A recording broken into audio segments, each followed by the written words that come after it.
Good morning. Welcome to City Hall. We'll start off this morning with our invocation and pledge of allegiance. The invocation will be by Al Poteet, the pastor from Deaconess Hospital, and Councilman Greenwell will lead us in the pledge of allegiance. Please stand.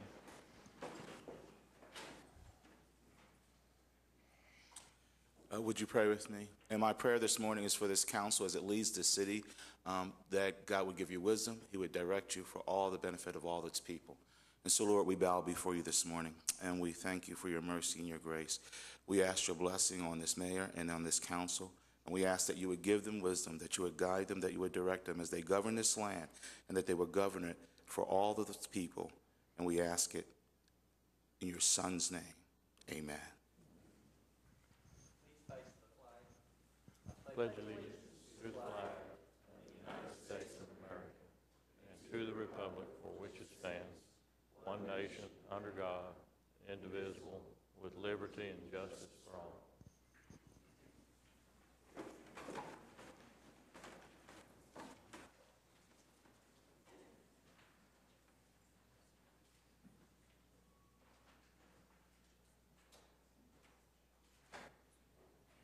We'll call the meeting to order, and first thing we have is some proclamations this morning. Let's start off with Allied Arts Month. We have Deborah Sinner from Allied Arts and Judy Hatfield and James Pickle and John Rochelle from the board. You want to come up here? I'll ask clerk to read the proclamation. Whereas the month of February has been recognized as Allied Arts Month by the Mayor and Council of the City of Oklahoma City and hundreds of nonprofit organizations, local businesses, and the community at large for 4 decades. Whereas the arts enhance and enrich the lives of all Oklahoma City residents from all walks of life and backgrounds. Whereas the arts and humanities embody much of the accumulated wisdom, intellect, and imagination of humankind. Whereas the nonprofit arts industry has a nearly $315 million impact on our state's economy, supports the full-time equivalent of more than 10,000 jobs, and generates more than $29 million in state and local government revenues. Whereas Allied Arts has served as a champion of Central Oklahoma's art community and has raised more than $47 million since 1971. Now therefore, Mick Cornett, the mayor of the city of Oklahoma City, does hereby proclaim the month of February 2013 as Allied Arts Month in Oklahoma City, and he urges citizens to celebrate and promote the arts and culture in our community, and to especially encourage greater participation in the arts by the young, the not so young, and everyone in between. Let's hear it for Allied Arts. You know, one of the things that people talk about all the time is, besides all of the other things that are going on with Oklahoma City, whether it be the thunder or the economic development going on, arts are so important to make a vibrant city, and Allied Arts is so important to make that happen in Oklahoma City. So, Judy, I think you were going to say a few words? I am. Do you want me to use this microphone? Thank you. As we kind of get everybody tuned in here, first of all, we want to thank the Vice Mayor today and all of our City Council people for proclaiming it Allied Arts Month. It's very, very important to us to get the word out, and we appreciate that. We're very lucky today. I feel very honored to co-chair the campaign this year with John Rochelle's, and he was going to be out of town, and we caught him early this morning, and so we're delighted that he was able to join us this morning. Just to give you an idea, the amount of our fund campaign goal is $3.1 million this year. We've already raised $2.15 million, and we've got the hardest million left to raise, and so we need everybody's help in doing that, of course. You know, you probably realize that Allied Arts is not just for the elite, but it touches 321,000 children each year. That's part of my passion, and I really appreciate that we're able to give them access and for them to be able to become creative, which helps them in their school and then makes them more productive as they become citizens and continues to enhance our quality of life in Oklahoma City. John, I think you've got a few things that you might want to add to that, too. Well, yeah, thank you, Judy. And Vice Mayor Mars and City Council members, thank you very much for proclaiming this February as Allied Arts Month. And you know, just to build a little bit on what Judy has said, it's this is so important, and the proclamation is really so important for this campaign, because so many people have a view of the arts as people in ties going to the Philharmonic or to the ballet, and it's so much more than that. Judy's already talked about the kids that Allied Arts gets involved and affects, and it just affects every part of our life here in Oklahoma City. This is such a wonderful and vibrant city, and great vibrant cities have active arts communities. They have communities because it just adds so much more to the culture and the fiber of our community, and really rounds it out and gives it kind of the soul of the city. And so this is very, very important. Having a very vibrant arts and cultural community in a city like Oklahoma City makes us a better place for all of us to live and work and raise our kids, and makes it a more attractive place for others to move to this city and be part of all of the terrific things that are going on here. So again, thank you very much, and I'll turn it back over to Judy. Well, it's just a big thank you to everybody, and we really appreciate you doing this for us today. Thank you so much. Deborah wanted us to be sure and let you know that this campaign goes on through May, and so we need everybody to jump on the bandwagon with us. Thanks so much. We always come bearing gifts for our council. Oh, boy. Thank you. This looks like chocolate, just what we all need up there. Keep you warm on a cool morning. Thank you. Let's hear it again for Allied Art.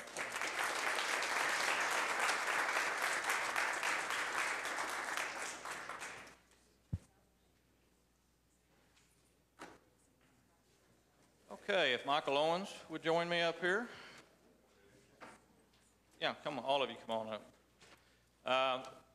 This week we celebrate the birthday of Ralph Ellison, and we're going to do a proclamation for Ralph Ellison Day in Oklahoma City. I'd ask the clerk to read the proclamation.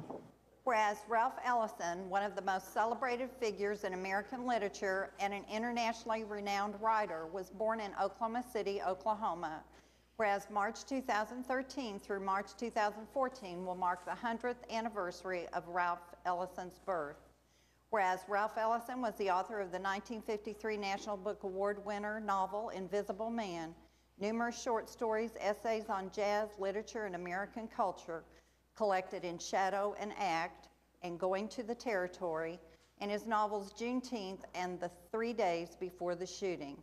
Whereas Ralph Ellison, also an accomplished sculptor, musician, photographer, and college professor, received the Presidential Medal of Freedom in 1969 and the National Medal of Arts in 1985. And his hometown honored him in 1975 with the dedication of the Ralph Ellison Library in Oklahoma City. Whereas the Ralph Ellison Centennial Committee is working to ensure Oklahoma City and the state of Oklahoma recognize this famed literary treasure through public events and the establishment of other Ellison-related entities, such as memorials and archives that will live on beyond the centennial celebration. Whereas community partners will work collaboratively and individually to organize public events in a variety of venues to celebrate Ralph Ellison and his influence in raising awareness of the contributions of African Americans to Americans' national identity and the idea that embracing one's culture is the way to personal freedom. Now therefore, Mick Cornett, the mayor of the city of Oklahoma City, does hereby proclaim March 1st, 2013 as Ralph Ellison Day in Oklahoma City. Congratulations. Won't you tell us a little bit about what's going on in celebration of this? First of all, we'd like to thank the Vice Mayor and the Council so much, and the Mayor in his absence for this generous proclamation. He is a native of Oklahoma, and we're just excited. A year-long events. You can go to RalphEllisonCentennial.com, and the events will be listed on there. This Friday, we're having a birthday celebration at the Ralph Ellison Library from 5 to 7 p.m. It's going to be a great event. Congressman Langford will be the keynote speaker, but all of our representatives will be there. And we're going to have some dance, some entertainment, and we're going to have a big cake with Mr. Ellison's face on it, so you can come and have a part of history. But it's just an exciting time to recognize a great, not just an Oklahoman, but a great American that did so much for our country when it comes to literature and unveiling what we like to say identity for us all. And Tracy's going to talk a little bit about the symposium at the end of the. Hi, I'm Tracy Floriani. I'm the Department of English Chair at Oklahoma City University. About a year from now, March 6th through 9th, 2014, we'll be hosting at the Skirvin a national conference that will bring about 300 scholars of multi-ethnic literature to Oklahoma City. And they're very excited to come to Oklahoma City. They've never had their conference in this region before. This is the Society for the Study of Multi-Ethnic Literature in the U.S. And as part of that conference, there will be a public symposium open to all on a Saturday afternoon that will bring some top Ellison scholars to Oklahoma City to talk about his legacy. And that will be open to everyone. And there will also, of course, be jazz involved. So we hope that you will welcome visitors to the city throughout the year and that you will participate in a lot of the events. Thanks. Thank you. Let's give a round of applause.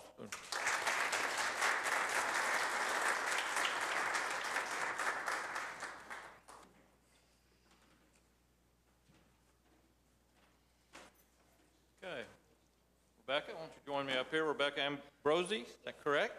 For Peace Corps Week, a proclamation. I'll ask the clerk to read the proclamation.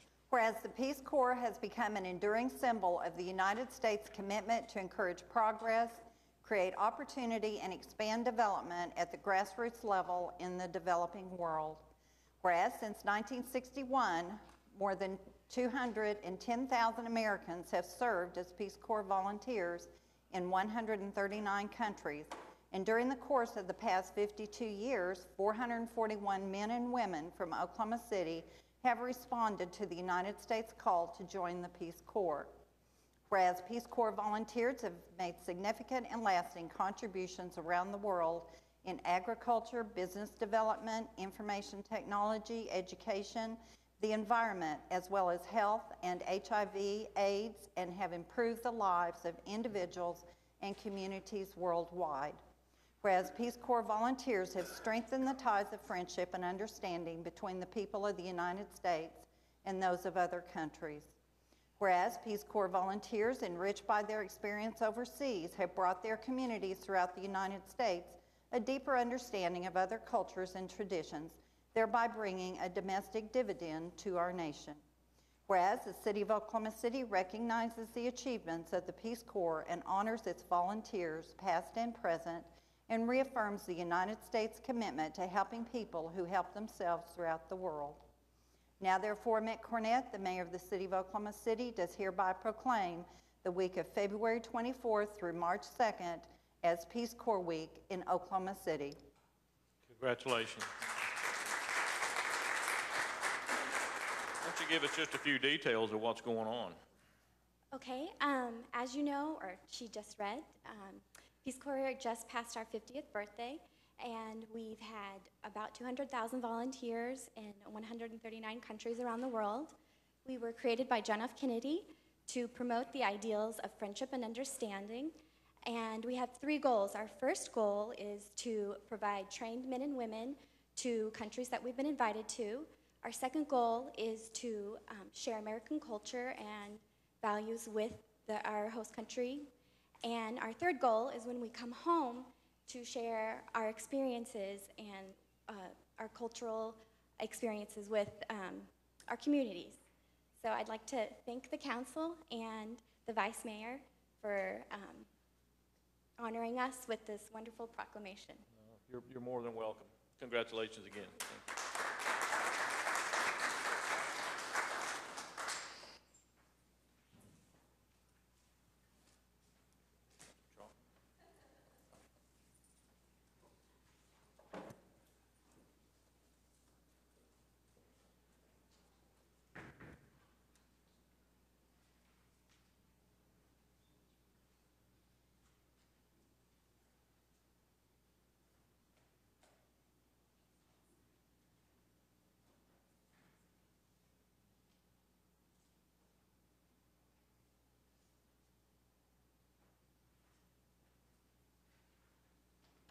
Okay, continuing on from the office of the mayor, we have a series of appointments. Have a motion and a second. Any comment? Cast your vote. Pass unanimously. Item 4 is a journal of council proceedings, receiving the proceedings for February 19th and approving the proceedings for February 5th. A motion and a second. Cast your vote. Passes unanimously. Item 5 is request for uncontested continuances. Mr. Vice Mayor, a couple this morning on page 14, under item 8F1, item E, 1800 Northwest 8th Street. We ask that be stricken. The owner has removed. Item I, 1440 Northeast 15th Street. We ask that be stricken. The owner demolished, and we'll rework that as rubble and debris. Moving on to unsecured. Under item 8G1 on page 15, item B, 1715 North Douglas. We ask that be stricken. The owner has secured. Item D, 1953 West Park. We ask that be stricken. We need to re-notify. Item J, 2301 Northwest 19th Street. We ask that be stricken. We need to re-notify. And finally, item L, 1025 Southwest 33rd Street. We ask that be stricken. The owner has secured. Do we have any other requests for uncontested continuances?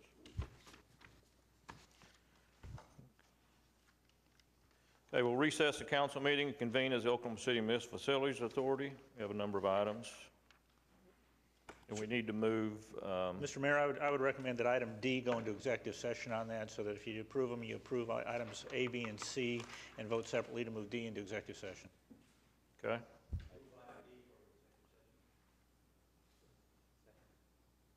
Cast your vote. It passes. Motion for A, B, and C. Cast your vote.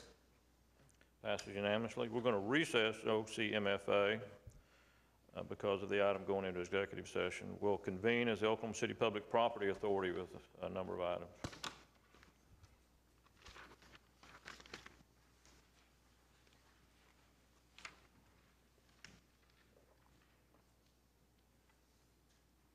Comments or a motion, one or the other?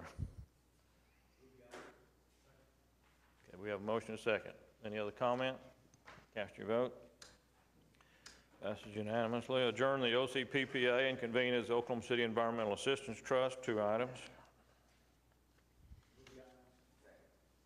Have a motion.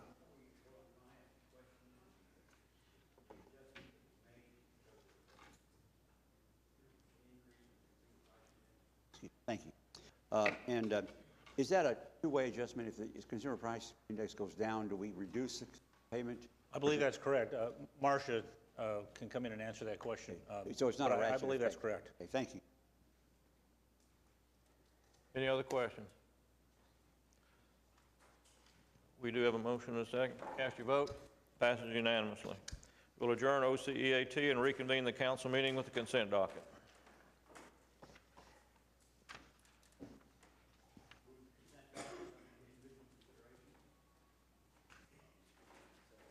We have a motion and a second. Do we have any individual considerations?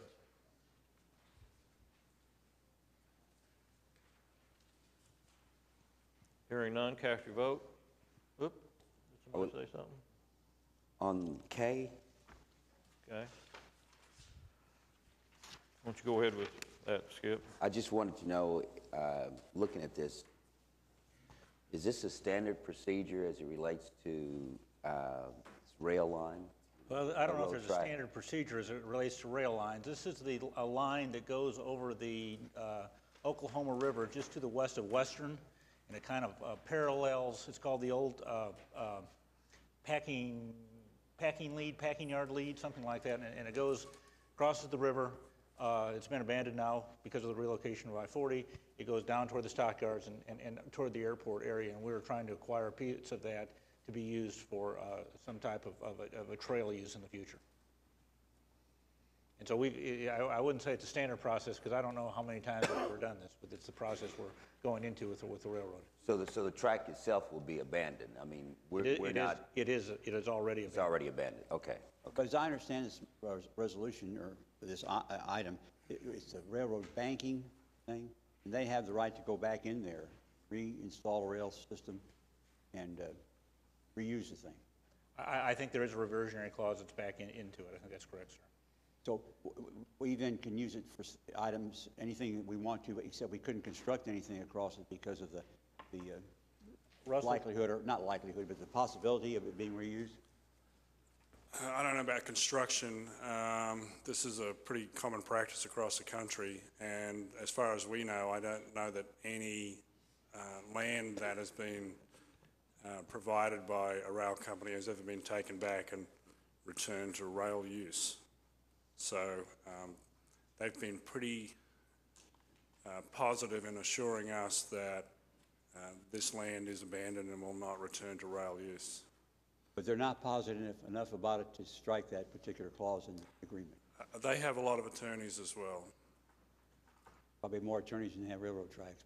But it seems like that with that provision in the contract, though, we would, if not legally, be prohibited from building across this thing.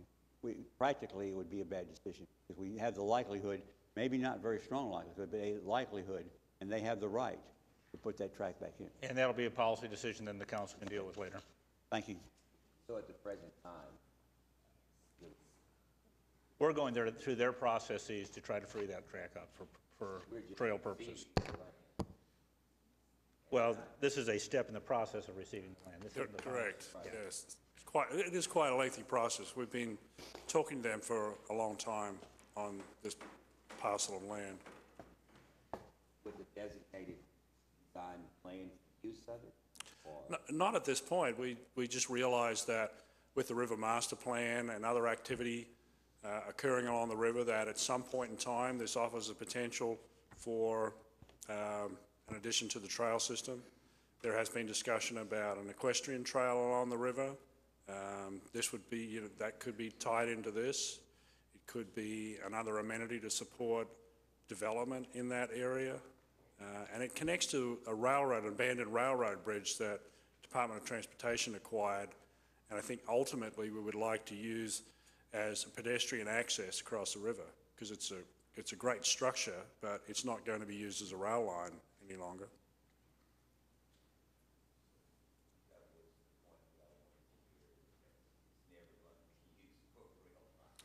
Well, I think with private rail companies, never, you can't ever say never, but we're operating off precedent here, which gives us a pretty strong level of confidence that we'd be secure in whatever we do with the land. This is one of the controversial issues with I-40. With I-40, this is now truncated from the main UP line.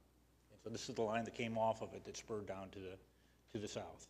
And so it's split at this point in time. It'd be very difficult to reconnect it. But again, there's no forever. Right. Well,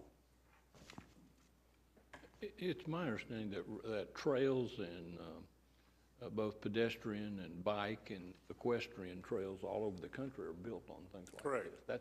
That's the prime. Thousands of miles of trail on abandoned railroad track. Right. It's not that you're going to build a building on it. It's generally you're going to build a trail on it. So if in the scenario where they came back to take it, which I think there's no precedent for that, but if that happened, you've got a trail to tear up and not a building. Correct.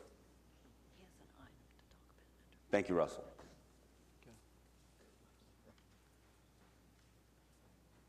Any other comments? No, we're ready? Ready to vote. Cast your vote. Pass unanimously. We're on to the concurrence docket. Move the items.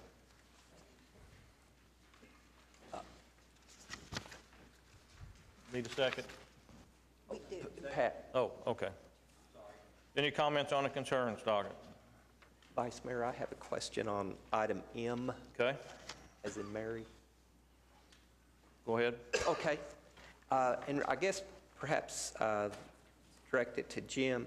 In the handout, it says that, given the background, ordinance number 22,538 dictates the 3% portion of the new 5.5% levy to fund capital improvements at the Oklahoma City Fairgrounds. The ordinance, is that something, if it were ever to be changed, would have to receive a vote of the public? Yes. Okay. I just wanted to check on that part. Thank you. Mr. Vice Mayor. Any other comments on the concurrence docket? Yes. Okay. I would like to ask staff a question on G. Go ahead. Is the Northeast 122nd water main extension. Yes, sir. On this project, when will they start the actual widening of this project? A lot of people continue to ask the question, why are we just setting all this equipment out there? And I never see anyone except at 122nd as far as actual engagement. And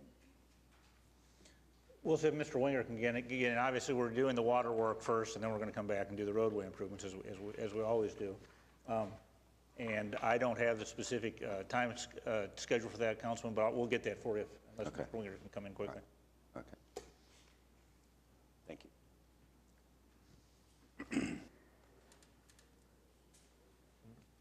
I don't know whether Marcia Yeah. knows that. Do you know when the actual widening project's going to start, Marcia? On, the item is a water main replacement on 122nd, but do you Yes. know, there he is. No, I know that we're going out ahead of the street widening intentionally to get out of the way and, again, to improve service in the area. Eric, do you know offhand know the schedule for the? No, but I'm going to get that for you, and I can maybe have it by the end of the meeting. Thank you. Yeah, you're welcome. Any other comments on the concurrence docket? Cast your vote.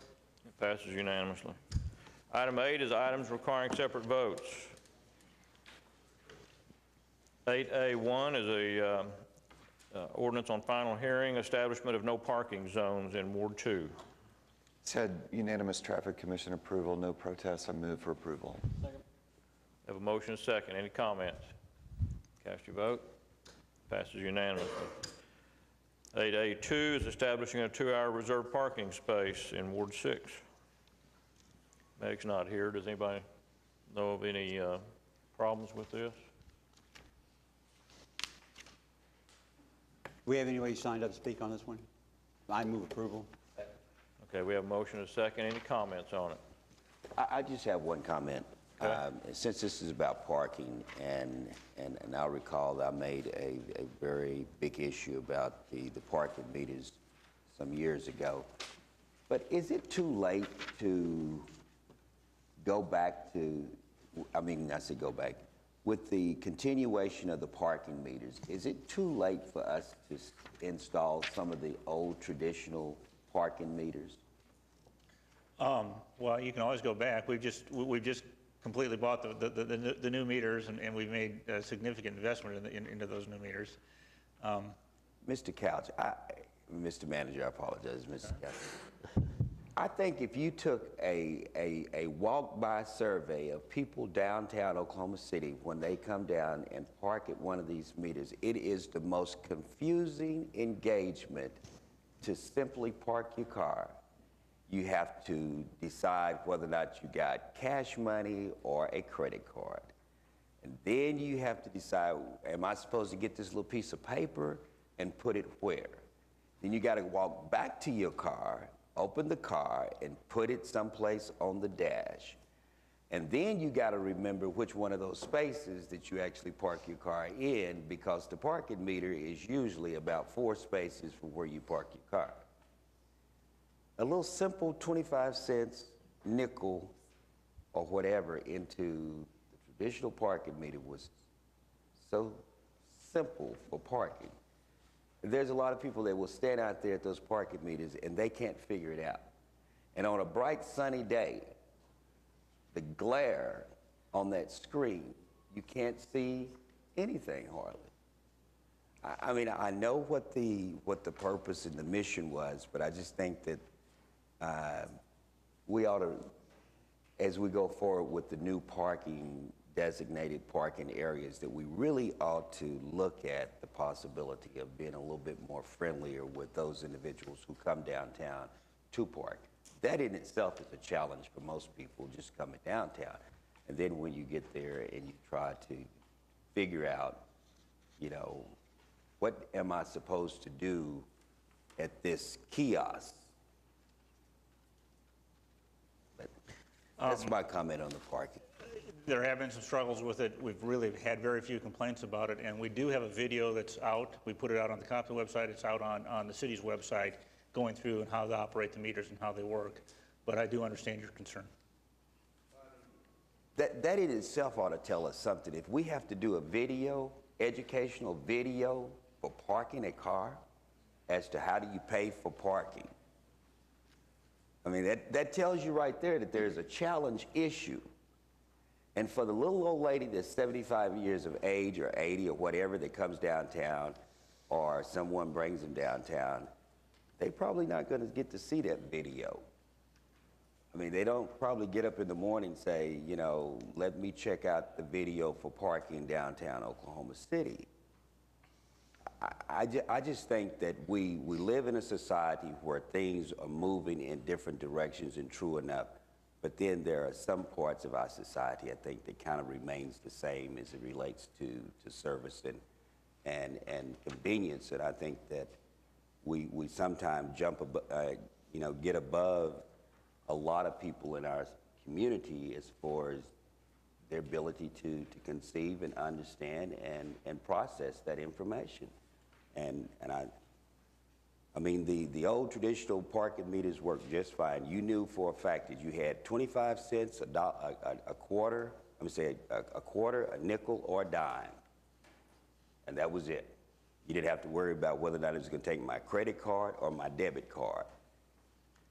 You didn't have to worry about whether or not you had $1 or a $5 bill and it was going to give you change or not. And it was just simple. Thank you. Okay, we have a motion on that? Yeah. Second. Cast your vote. Passes unanimously. 8A3 is authorizing removal of 4 two-hour parking meters in Ward 6. Second. Have a motion and a second. Any comments? Cast your vote. Passes unanimously. Item B, C, D, D1 through D9, I believe. Yes, sir. All are pertaining to the TIF. Kathy O'Connor is going to give us a presentation on it. We will still vote these items separately, but her presentation will cover all of the items. So if you have any questions on those later ones, you need to ask them.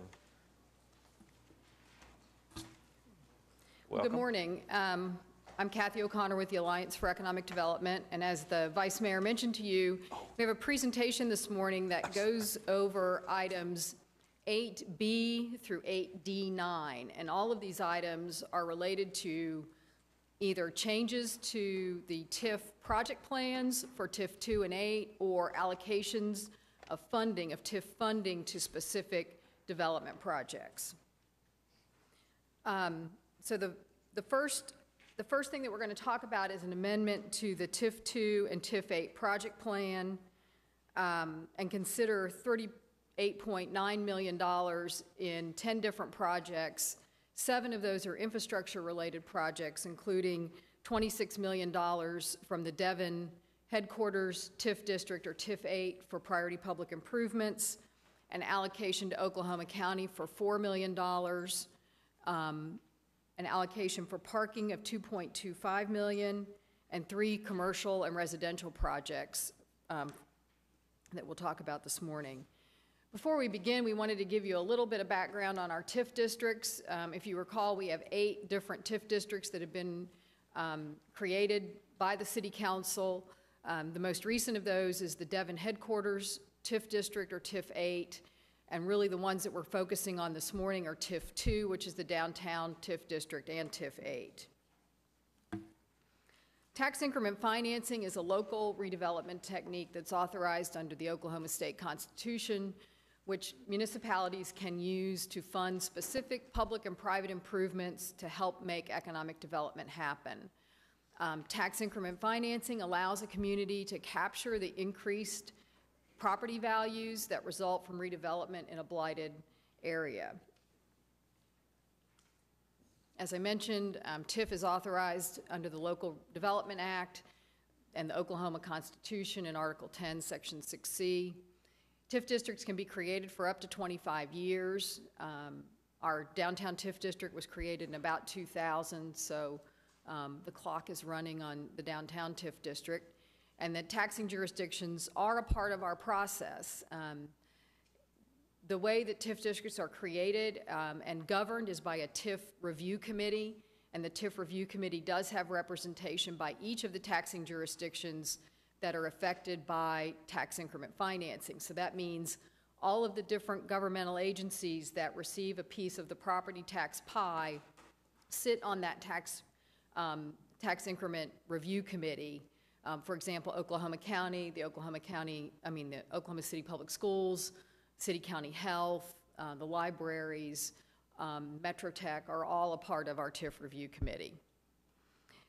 We have developed our own allocation process and procedures that we use to help make it clear to developers how we administer our TIF program. And the way that the process usually works is a developer comes to meet with me or with Brent, and we talk about the project and begin to discuss with the developer the kinds of information and background material that they will need in order to make an application for TIF funding. We then meet as the TIF advisory panel, and this is a group of city staff and myself that meet to analyze the project and discuss the pros and the cons and the details and develop a recommendation that is then sent to the city manager as far as to the amount of TIF funding that the project could qualify for.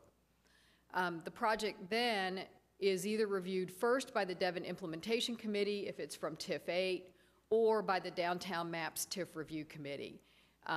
In the case of TIF 8, if it goes to the Devon Implementation Committee and then to the TIF Review Committee.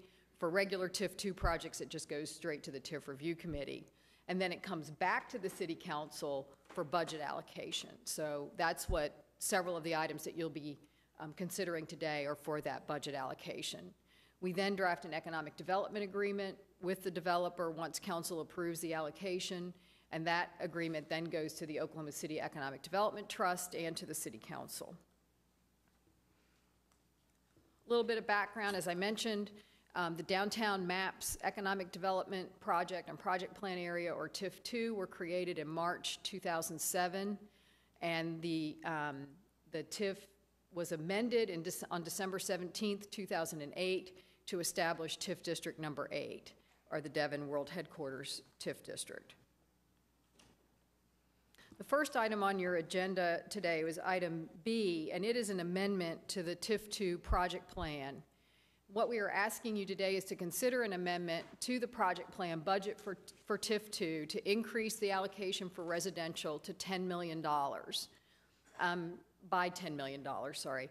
To date, we've allocated $16.1 million, and we have a remaining balance of $13.9. And the next category that we're asking you to increase is the hotel, retail, commercial category. We're asking for an increase of $10 million to that category. We've allocated $20.2 million to date. A great deal of that was allocated for the Skirvin Hotel. And we have a $9.8 million balance. And then we have another request for other public developments to increase that by $5 million. What this indicates, or why we are requesting this change today, is because TIF 2 has performed better than originally anticipated when it was created in 2000. We're seeing better gains in property tax values and the ability to allocate more money to projects, and we believe that we will continue to receive requests for projects and are beginning to see more commercial projects that we hadn't seen in the past instead of just all residential. We've done a lot of residential projects. So I think there's some really encouraging things going on in downtown Oklahoma City, and the success of the TIF 2 is really one of those indicators. The other amendment that's included in the project plan amends the TIF 8 budget. And we've gone through these changes with you in the past and made presentations about Project 180 and the changes to the Project 180 budget. So the first amendment is to change the redevelopment framework category to $121 million. In the original project plan, it was $115 million. The next category was economic development. We're asking you to decrease that allocation from $40 million to $24 million, and to decrease the allocation to the other taxing jurisdictions from $20 million to $12 million. Overall, the budget for TIF 8 is being reduced from $175 million to $157 million. And as we've discussed in the past, some of the reasons for that were that we did not receive as much cash from the sales tax portion of the TIF district, so we had to borrow additional money for some of the improvements, or we will borrow it once we issue the bonds, and that required a reduction in the overall budget, just because of the cost of borrowing and timing. Some of the other changes that are in the project plan is a clarification to what other economic development means. Originally, the economic development category was only defined in the Devon Implementation Agreement that is between the city and the Urban Renewal Authority and Devon. And we felt that because the project plan is the document that we use to govern the TIF district, and it lasts the entire 25 years of the TIF district, that it was better that that definition go into the project plan. And finally, the other change is to develop, it includes a process for eliminating the Devon Implementation Committee.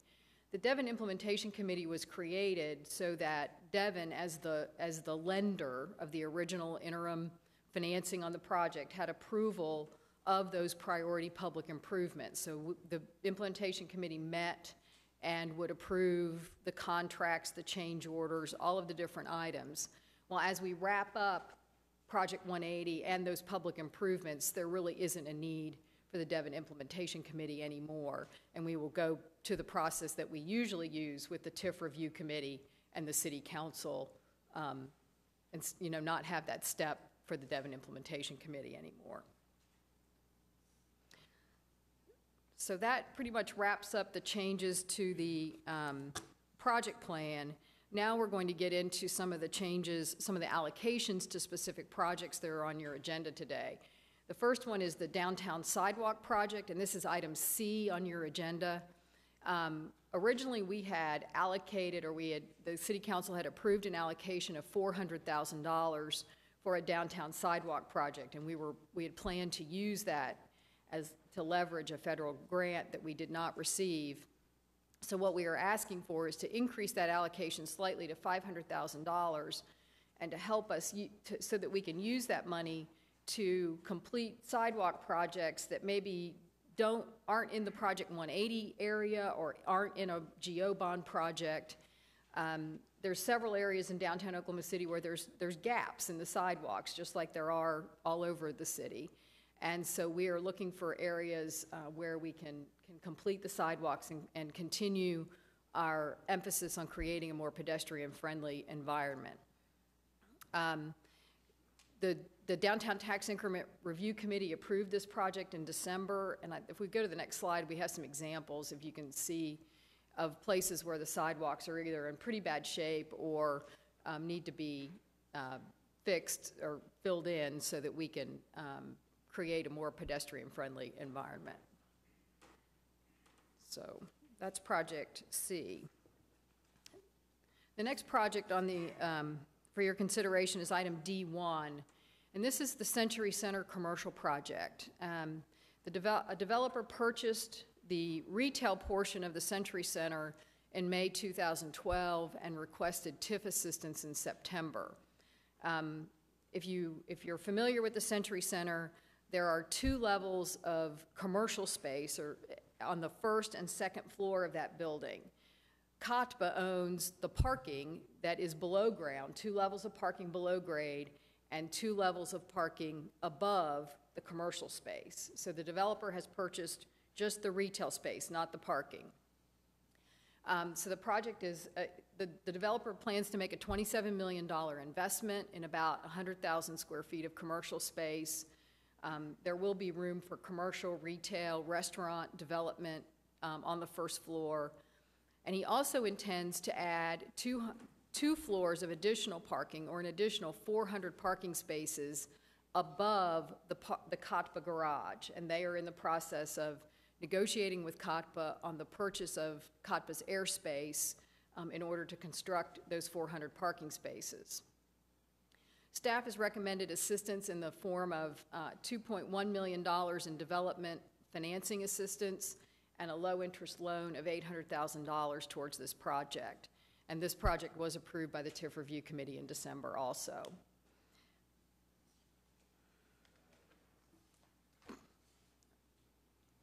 On the 2.1 million, that's not an application to the TIF program, from the developer.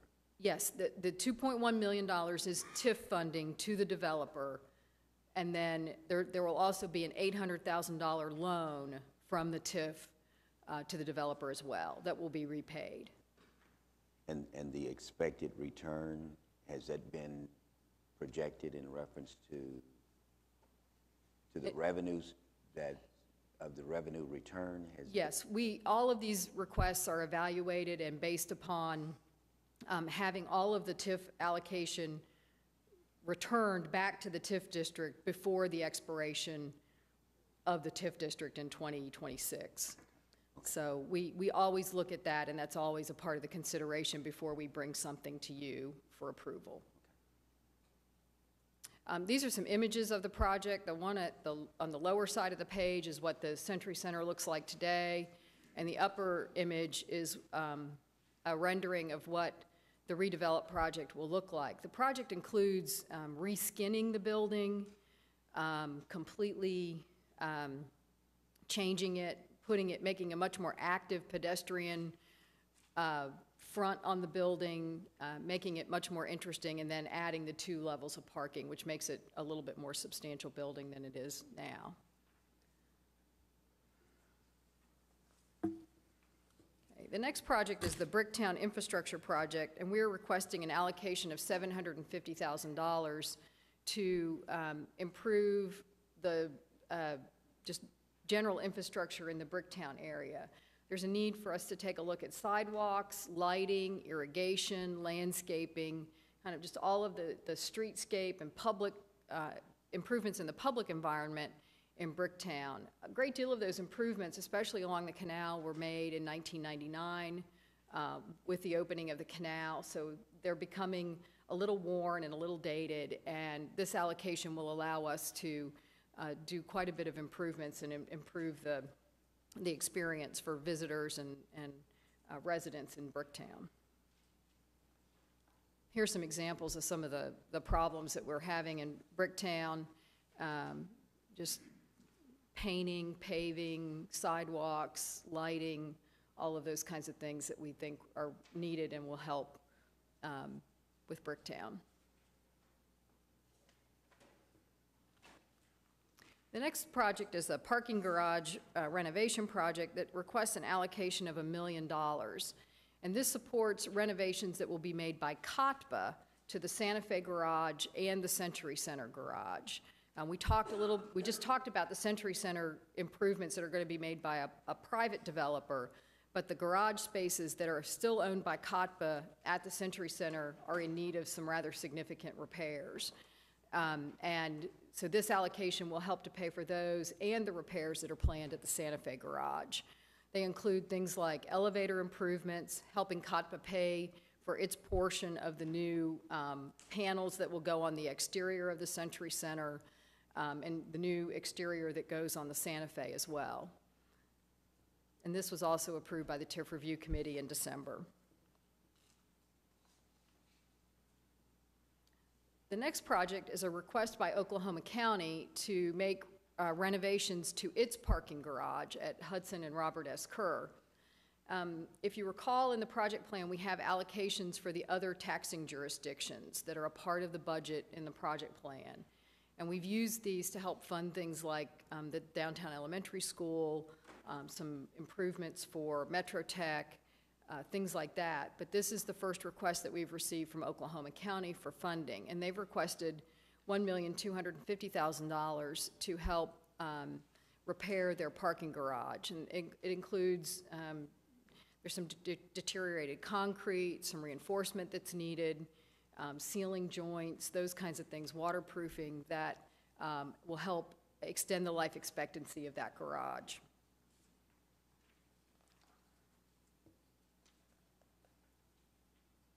Those are out of order. The next request is for a residential project in the old Meideke building that's in Bricktown. This building is located north of Spaghetti Warehouse along Main and Oklahoma. In October of 2012, the developer requested TIF assistance to help with the renovation of this building. The building includes the redevelopment of about 132,000 square feet of vacant space into 30 residential units. And one of the interesting things about this project is it is the first project that we've received, a request that we've received for TIF funding to renovate one of the old warehouses in Bricktown into residential. And we really think that this is something that we need more of, and we hope that it's an extremely successful project. The agreement will include a clawback feature in case the apartments are converted to condominiums, so that we would get a return on the TIF allocation if the units are sold as condominiums. And that allocation was for $500,000. Here's some pictures of the Meideke building today and kind of what it looks like inside. So the next project is the Cottage District Alleyway project, and this is an allocation of $500,000. For several months, we've been working with property owners in the Cottage District who are beginning to develop single-family homes. And the Cottage District is located between Northwest 4th and 9th Street, between Francis and Hudson, roughly. Many of these houses are built with alleyway access. The garages or parking are accessed from the alleyway and not from the street. And in fact, the downtown design ordinance prefers that type of access for these developments. So we've received some requests from the people who are developing these homes to improve the alleys in the area. So what we've developed is a process that would include a property owner making an application. They would have to make a minimum investment of $500,000. They would have to have approval of the adjacent property owners, and it would be done on a block-by-block basis. So we've tried to develop some criteria that help the property owners determine if their project qualifies or not. And again, there's really 4 blocks right now that we believe qualify for this project. Some of the other, in this area, some of the other alleys have been closed, so obviously we're not proposing to reopen those, but there are areas where the alleys are in pretty bad shape, and we believe this would help spur additional residential development in that area.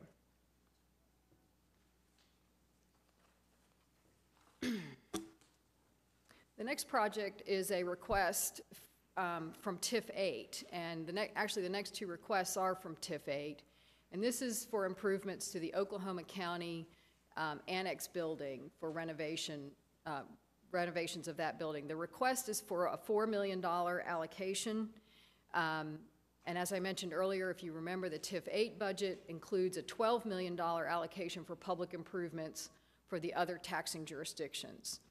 The county has requested help with this project to help remove asbestos in the building, upgrade the heating and air conditioning, upgrade electrical, lighting, and develop new space utilization in the building.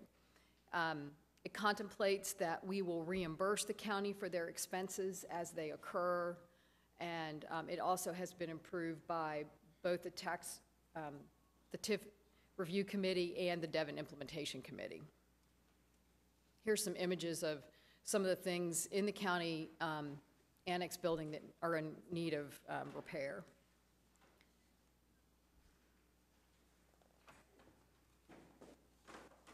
The next item is an allocation of $26 million that is, again, this is a project that we've talked about in the past. It is the final budget allocation for Project 180. In the past, the council has approved allocations of up to, that totaled $95 million. This one allocates another $26 million to complete Project 180. It supports the $176 million Project 180 budget that you approved in December, and it also has been approved by the TIF Review Committee and the Devon Implementation Committee. This does provide us funding to move forward with streetscape packages 6 and 7, renovation to the area on the east side of City Hall, and a couple of other projects that are public improvement or public pedestrian spaces.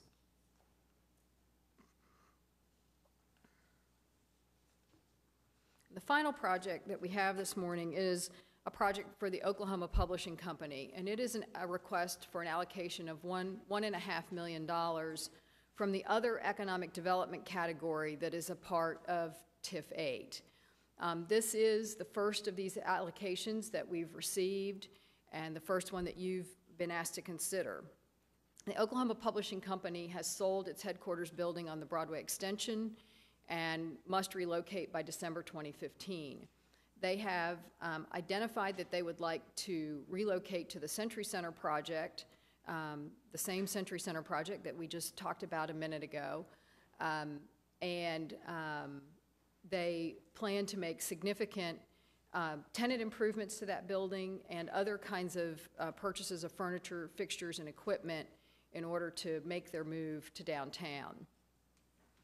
We believe that this project is a catalyst to make the Century Center project successful. It brings a major employer to downtown Oklahoma City, which is really the purpose of that other economic development category in TIF 8. It was designed to relocate jobs to the downtown, preferably headquarters jobs, and jobs that paid well and created the kind of downtown environment that we're all trying to achieve. The funding, the $1.5 million, will be used to offset their tenant improvements and will be paid to them on a reimbursement basis. What we have asked for them, as we've negotiated, is a 10-year occupancy guarantee and a clawback feature that burns off 10% over that 10-year period, 10% a year over the 10-year period. Some of the capital improvements they plan to make include large electronic message displays on the outside of the building, a great deal of furnishings, computers, other kinds of equipment inside the building that are above and beyond the typical tenant improvements that their developer plans to make. We have projected that this project will generate about $1.3 million in sales and property tax revenues for the city over a 10-year period. And those are just the direct revenues, not any calculation of the indirect revenues that are achieved by moving 350 employees to the downtown and having them here and shopping and eating out and the things that all of us do while we're here. So we think this is another very good project and request your consideration. Kathy? Yeah. The 10 years, is that 10 years that they will be in the building or committed to be downtown Oklahoma City?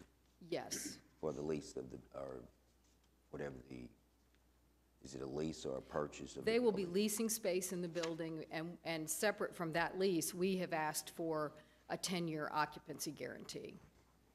Okay.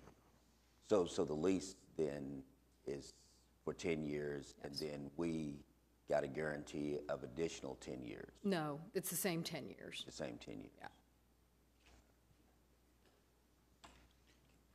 Kathy? Well, in the discussion related to the Oklahoma County Annex building, you talk about $12 million being set aside for public developments. In addition to the county, the public library or the Oklahoma City Public Schools could request funding from this TIF? Yes. Are there any other organizations that could request that public? City County Health, the library system, as you mentioned, the VOTEX, library, county. City County Health, Library, Oklahoma County, School District. VOTEC. That's it. Now, do those public institutions have to demonstrate an economic benefit to request that funding? No. Okay. That's a great point you bring up, because I think it's really important. We've got two areas here. One are public improvements, and those public improvements are the alleys that we're building, it's the improvements to the garages that we own, it's improvements to the county annex building, it's improvements to the county garages. Those are particularly for the county, those are because they are the typically taxing agencies, and when this TIF was built up, they would typically get the revenues off the ad valorem property taxes, and in lieu of that, we set aside monies to fill that void, if you will.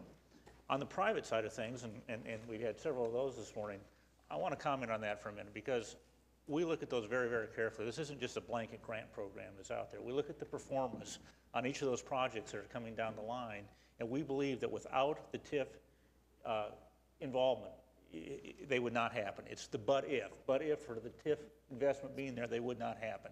Now, there's no guarantees on that, but we look at them and we believe that with the rate of return that they're looking at and the investment that they're making, it wouldn't happen because of the additional difficulties of developing downtown. It's the parking requirements that they've got to do. It's additional things. But to get the density downtown, which is a goal of ours to happen, we have to, at this point in time, on some projects, provide some assistance to it. It's our goal that hopefully downtown will become so vibrant and the rates will be such that won't happen at some point in time. We're not there yet. And to do that, we look at each of those individually. And each of those also, we look at the rate of return that we're going to get on that investment that we're making to make sure that it adequately repays the TIF dollars. So those are very tightly scrutinized as we go forward. They'll then, after staff reviews them, they go to the TIF review committee, which all the taxing agencies have a seat at the table there where it's reviewed, and then it goes on to the Economic Development Committee where Mr. Ryan and Mr. McAtee generally add a couple of revisions to it as we go on down the line. And so there's quite a bit of process involved. But the fact that the city doesn't receive property tax revenue, we couldn't use any of the TIF money for a city-owned facility, or could we? In TIF 2, there was allocations for public improvements, for public projects, and so the city could receive an allocation.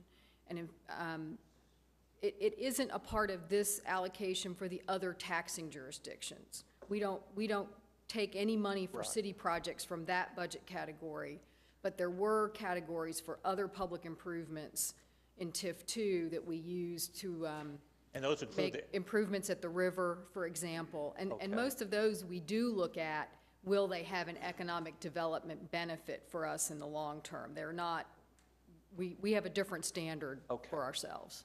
Hey, one more question. If we could shift back to the earlier part of your presentation about allocating another $10 million to hotel, retail, and commercial development. Mm-hmm. You know, there's at least a couple of new hotels being planned or under construction now in the Bricktown area. Have any of the hotels in the Bricktown area received any of the incentives from the TIF? No. Okay. Well, my final question related to this. So this would focus more on or would it, hotel retail development, say in the core part of downtown, in the central business district? I mean, I'm not going to preclude that we wouldn't be presented with a great mixed-use development in Bricktown that we might want to make an allocation to. So I think, you know, what we're really looking for in that allocation are mixed-use projects that incorporate retail, commercial, office, maybe some residential, that we can evaluate. But the limited service hotel development in Bricktown has not been eligible, or they haven't asked for any TIF allocations in most cases. Well, I would like to, not that I have any input on this, but, you know, at least keep some monies back if we can ever develop a retail area in the commercial business district, especially once the Oklahoma City Boulevard is completed, to have it adjacent to or just west of, say, the proposed site of the convention center, I think would make great use of this money, and I guess we need to get Russell's input too on the planning for the development along the boulevard, but I would like to see that kind of funds set aside. Thank you. Mayor, Jim, in your analysis of these allocations, you said that this is not a grant program. How does it differ from a grant program? It is a grant program, but it's just not a general grant. It's a grant program with a lot of provisions and strings attached. But aren't most grant programs, don't they have, that's why some people don't get them, because they have all those provisions in them that keep you from getting them. But the point is, there's a lot of folks that come in and ask for money that don't fall in the provisions that we say no to. Okay, That was the point. Maybe I misspoke. I understand that, but it is really very little different than a grant program. I mean, if you want a grant to build something or to fund a project, you file a grant, you file an application, and they look over your application, and if you don't meet all their criteria, you don't get the money. And the same thing's happening here, I think. Is that right? Okay.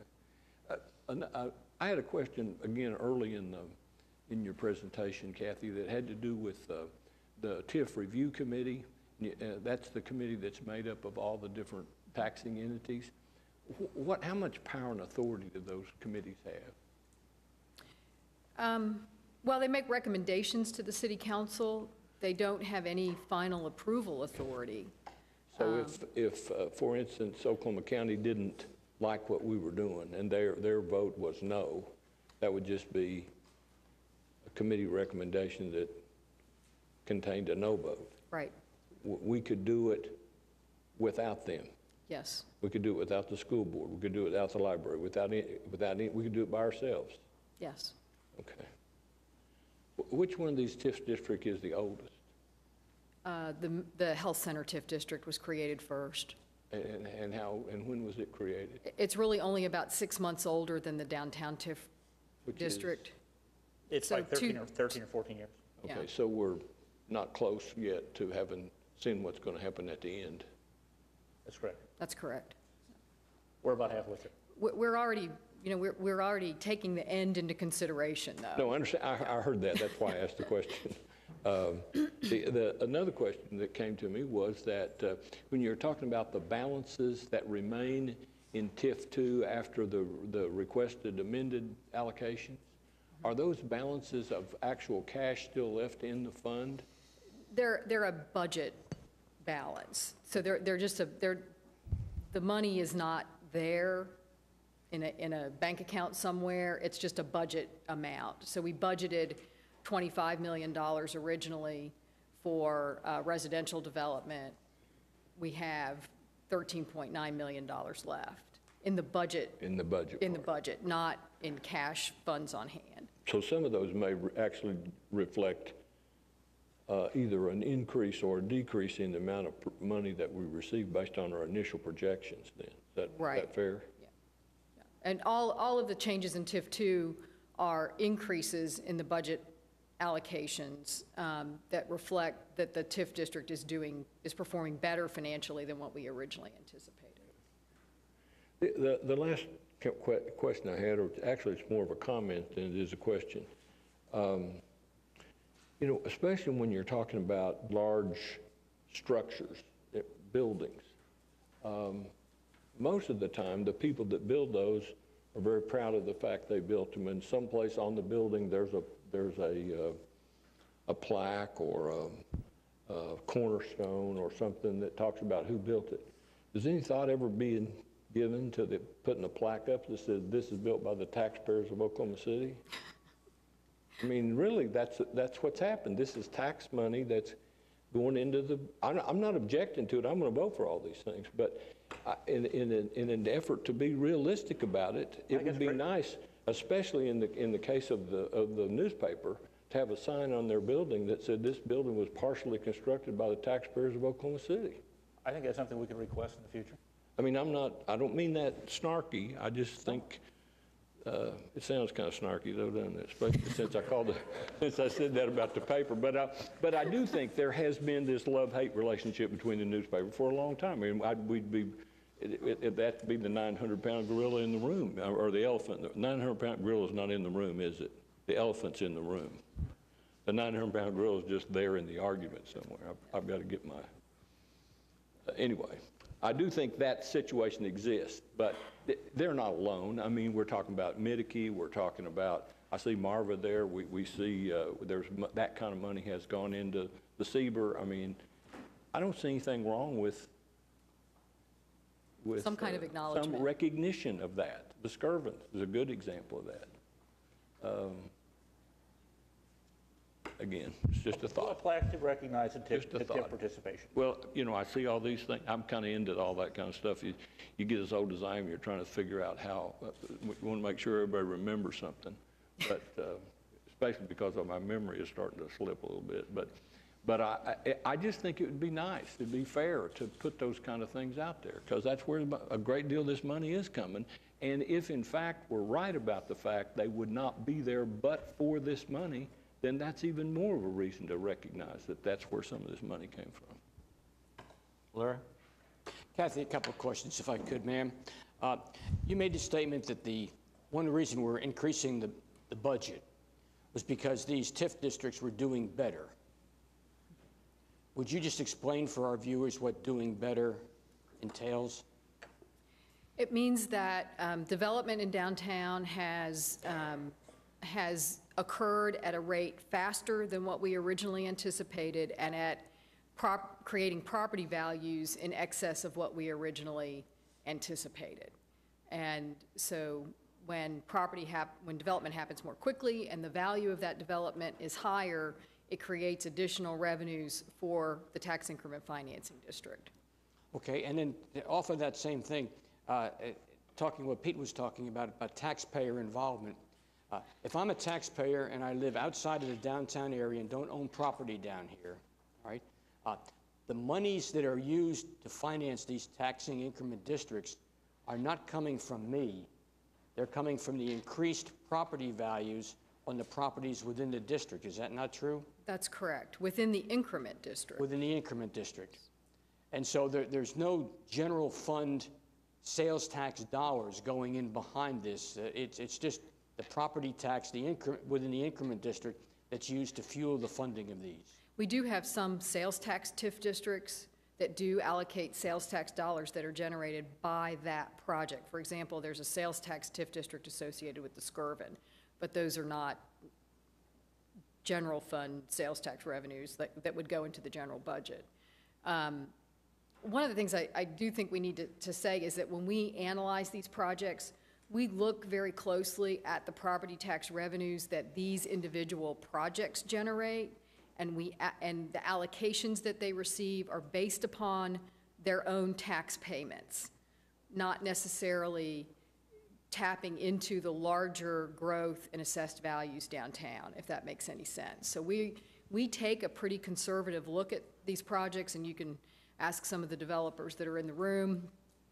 They typically don't get as much money as they ask for, and we take a very, very close look at the time value of money and all of those kinds of considerations, and they only get an allocation based upon the taxes they generate.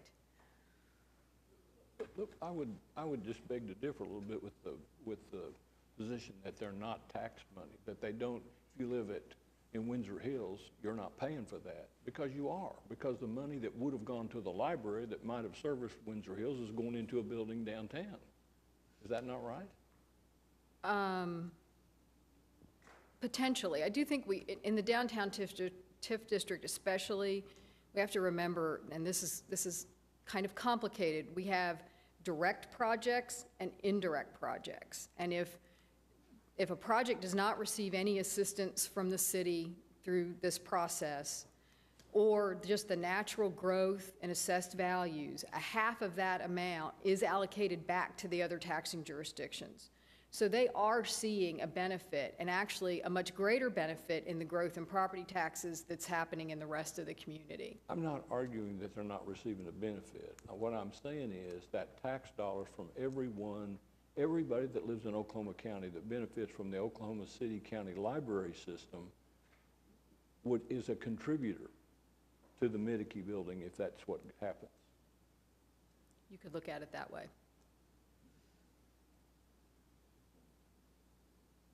That it, Pete? That's it, I'm through. Ed?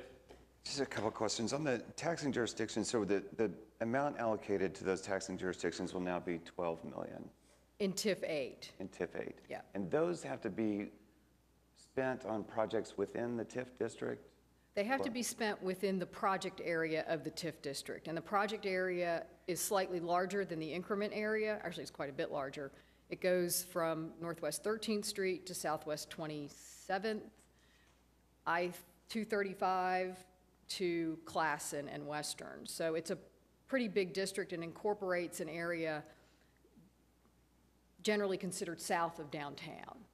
So if City County Health, for example, wanted to access these funds, they would have to spend it on a project within that area. Right. So this is, what, $5.5 million going to the county if we approve all these? It's $4 million for, from TIF 8 and $1,250,000 for their, Okay, so how much, of the 12 million, how much will be left after today? There'll be $8 million in TIF 8 left. Okay. The 10 million that's being increased for the hotel, that can be used for the convention center hotel, is that correct? It could be. Okay, I just, all of it or some of it, or just, I mean, is that? All of it, some of it, yes. Is there an intent, or is that just a possibility? I think it's just a possibility. I think it could be one of the funding sources that we use to help make the convention center hotel happen. But it will probably be one of several that we'll have to use. I guess the one question I have is what is our threshold? If we're opening this up to tenant improvements, what is our threshold for such improvements? Mr. Couch said that this wouldn't happen, use the term but if or but for. You use the term that these are above and beyond tenant improvements. If I want to open a medical office and the landlord gives me an allowance, $200,000 for a build out, and I want to do an above and beyond office, above and beyond tenant improvements, well, it seems I have a choice of either paying for that or scaling down my tenant improvements. So here we're building, I don't know, a billboard on the outside of the building that's I don't know how many feet, but enormous, lavish. I guess the question is, are we financing tenant improvements that would allow something to happen but for the intervention, or are we financing lavish tenant improvements which are not necessary? I mean, I don't believe that OPUBCO is not going to come downtown with or without this $1.5 million. I think they are. You know, if this is improvements that are going to improve downtown, it's going to be a great experience for the pedestrian. Pedestrians that walk by are going to be able to see this billboard, see into the building. I understand that argument, but what is the threshold in the future for tenant improvements that are, as you said, above and beyond? Well, first of all, the allocation for OPUBCO is coming from a category called Other Economic Development.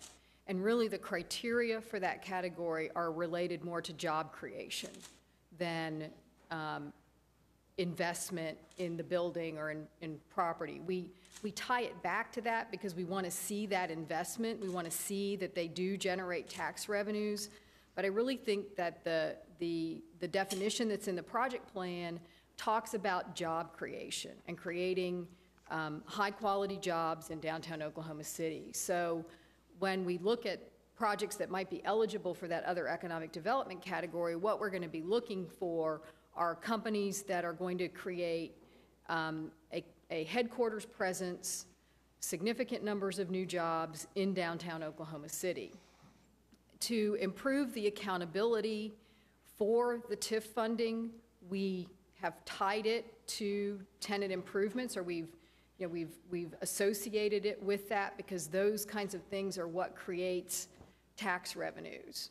So in the case of OPUBCO, they plan on investing, I believe, about $3 million in addition to the money that might be set aside in their lease for tenant improvements.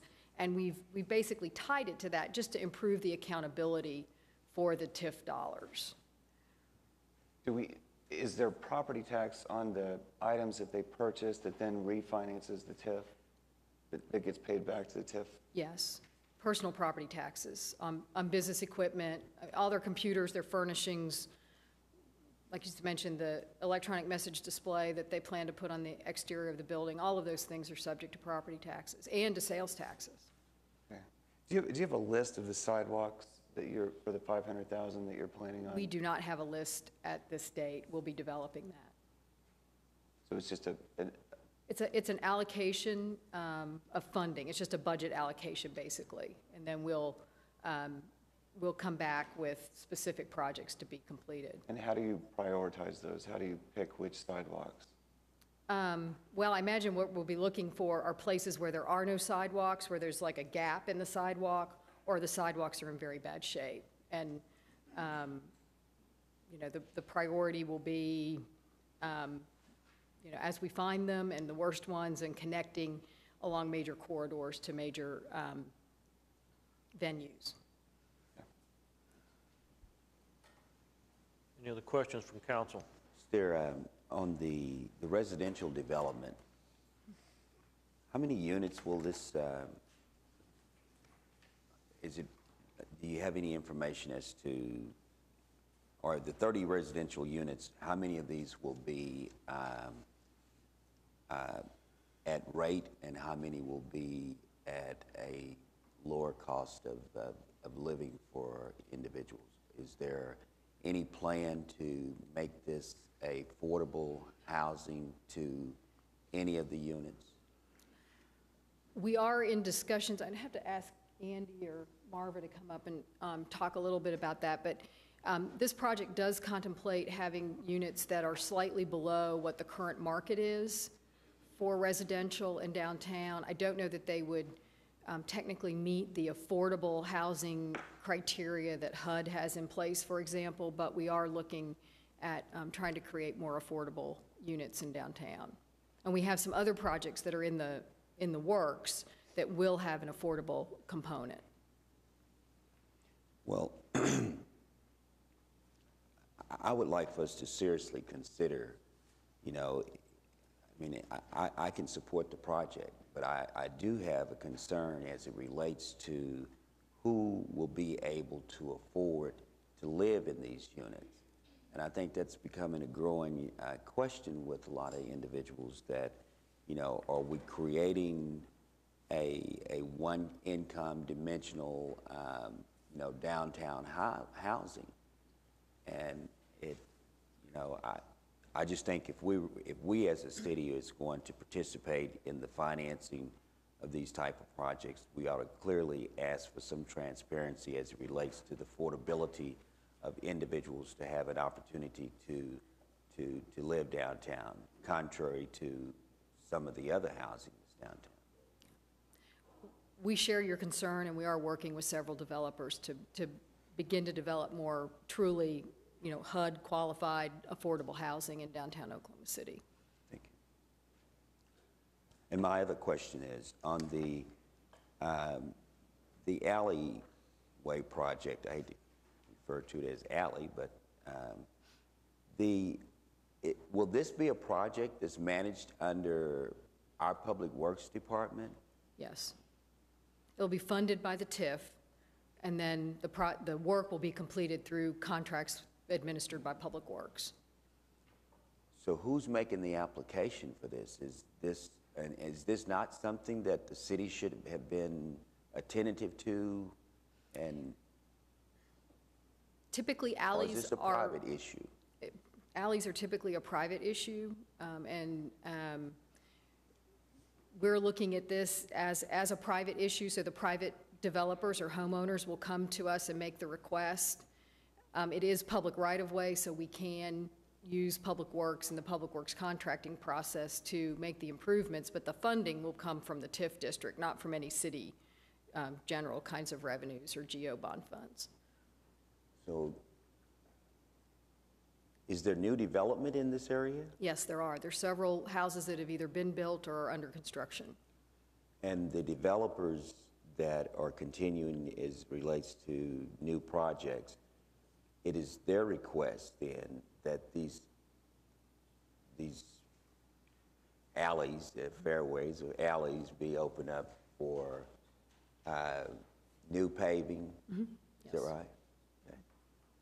How much are they putting into this? They don't, other than the investment that they're making in their own home or in the home that they're building, they don't make an investment in the alley itself, in the construction of the alley itself. But they have to make a minimum of a $500,000 investment in the redevelopment of a piece of property. But as they go forward with the development, when they build a new house, then they're creating a new alley, right? No, the alleys are already there. All of the alleys So are all already the there. alleys are Yes, they're already platted. They're there. Just for the most part, they're in very, very bad shape. Well, historically, who would have been responsible for maintaining the infrastructure of the alleys? Would it have been the city, or would it have been the city? Or the property owners. I mean, it's kind of. First of all, there aren't that many alleys in Oklahoma City Right. if you take a look at it from a global scale. But generally, if they were paved, it would have been the city's responsibility to maintain them. Some of these are partially paved, not. Some might have been are paved at one paved all the way in time. pretty bad shape. You're seeing a variety of things out there. I just want to make sure when I go to Ward 7 looking for some alleys, I need to try to address There aren't very many. Actually, I think prior to when we stopped picking up trash in the alleys, the city's probably maintained them. That's my guess. You know, they used to be utilized all over town, and when they were utilized for that purpose, I think the city was to maintain the alleys. I do have one more comment. I've sat here a long time, and I don't think I have ever seen all three county commissioners in this room at the same time, ever, in the time I've been here. And I would be remiss not to recognize that all three of them are here and how much we appreciate you do across the street, because without the cooperation of the county, we wouldn't be where we are, and we appreciate it very much, all three of them. I have one other question. Pete reminded me that I had another question on the Oklahoma County Annex building. Mm-hmm. And when we say the annex, because I think some people are confused as to what is the county's building, is this where the courtrooms are, and then where the court clerk's office is? This the project that we're referring to, or are we talking about the building to the east? Put the picture up there. I think we had, no, okay, I thought we had a, We have one that I distinguished, all three of them are here. north, okay, it's the building to the north. Building to the north. Yeah. Are there any plans to address the building to the east? I think you've already been working on that one, haven't you? It is being worked? Do you want to come up and talk about that? I'm not an expert on what their building plans are, so.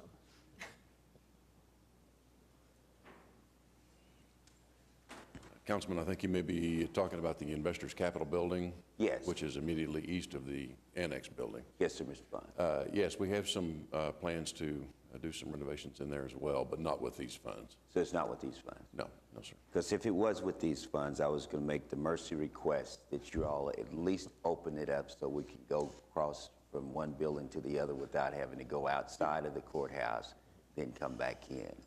That, we know that would be a very convenient thing to do, but it's a security issue because that building is open on weekends and in hours that the courthouse building is not open.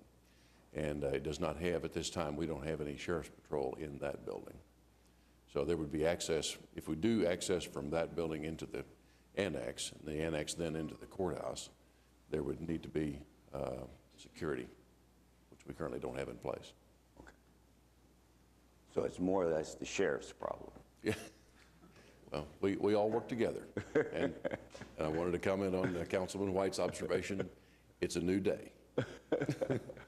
Thank you all. Thank you, Mr. Vaughn. Okay. As I said, we'll have to take these one at a time. We don't have any citizens that have signed up, but as we get to each one, if you have a question, be sure and let us know. First item is 8B, an ordinance clarifying and restating the amended and restated plan. A motion and a second. Any comments? Cast your vote. It passes unanimously. Item 8C is rescinding the allocation of the streetscape and reallocating to the sidewalk plan. Any comments? Passes unanimously. 8D1 is the allocation for the Century Center commercial project. Any comments? Passes unanimously. 8D2 is the allocation for the retail commercial cost, Bricktown infrastructure project. Any comments? It passes unanimously. Item 8D3 is the parking garage renovation project. Any comments? Passes unanimously. 8D4 is for the county parking garage renovation. Any comments? Passes unanimously. 8D5 is the allocation for the Middeke project. I just asked, is the developer for this project here? Is there a representative here? Yes. Yes, sir. Would you?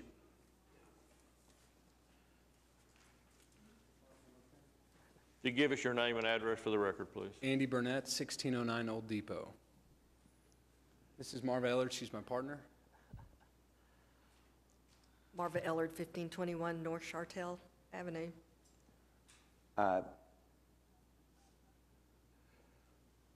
Can you all make sure that we have a serious consideration as it relates to the question that I asked Ms. O'Connor? Yes, sir. Actually, our rents are starting at $600 a month. So when you look at the average rents downtown being around $1,100, I feel like we are trying to hit a lower price point. There will be some higher rents in there as well. We hope to achieve a nice balance, but that was definitely the objective, is to hit a little bit lower price point.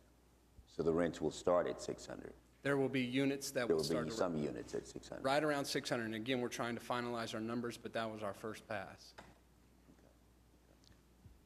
Well, I just want you to know that that's an issue that I have. I think it's an issue that several other members of the council has as it relates to the housing downtown. And I've been privy to one of your other projects. I think you guys are, do a good job, and I just wanted to make sure that we had an understanding of my concern and, of course, your commitment that you would, work as diligently as possible to make sure that we have some fair-based housing for citizens that if they wanted to live downtown, they would be able to have that opportunity based on where they work, from the OU to downtown employment. And a lot of these individuals, they don't have the high income, but they get up every morning, they go to work, and they would love to have a decent quality and convenient housing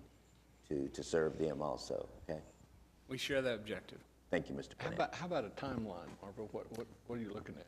We're hoping to start construction middle of May to 1st of June, Councilman White, and hope to open it about that same time next year.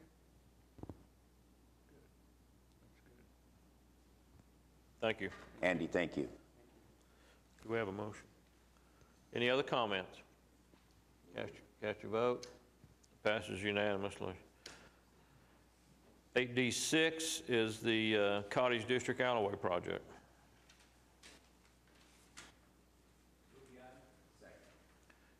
Any comments? Cast your vote. Passes unanimously. 8D7 is the County Annex Building project. Any comments? It passes unanimously. 8D8 is the resolution on the infrastructure, reallocation for the Devon project. Any other comments? Cast your vote. Passes unanimously. And finally, 8D9 is the project for OPUBCO. Any other comments? It passes unanimously. Welcome back to downtown. On to item 8E is an ordinance pertaining to the revocable permits in the Paseo district, actually rescinding that.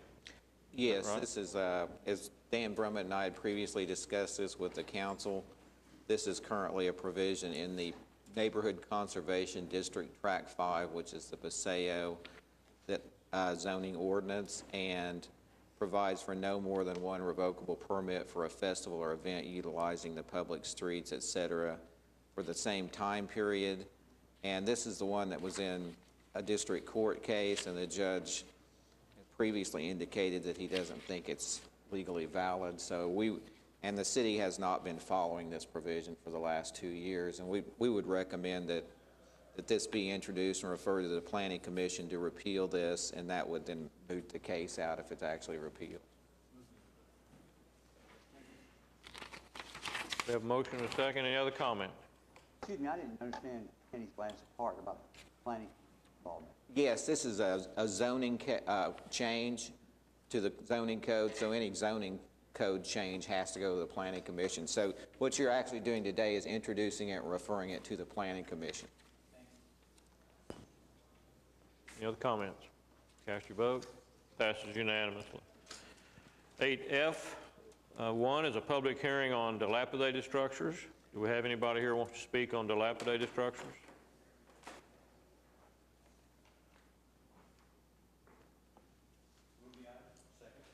We have a motion and a second.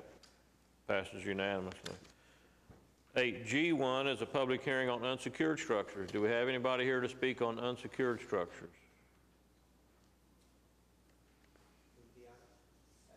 I have a motion and a second, and it passes unanimously. 8H is a revocable right-of-way permit. 8H1 is for McNeely's Restaurant Group to hold the St. Patrick's Day block party. Do we have anybody here that wants to make a few comments on that? Oh. Okay, we have a motion and a second. Cast your vote. It passes unanimously. 8H2 is for the Redbud Foundation for the Redbud Classic, April 6th and 7th.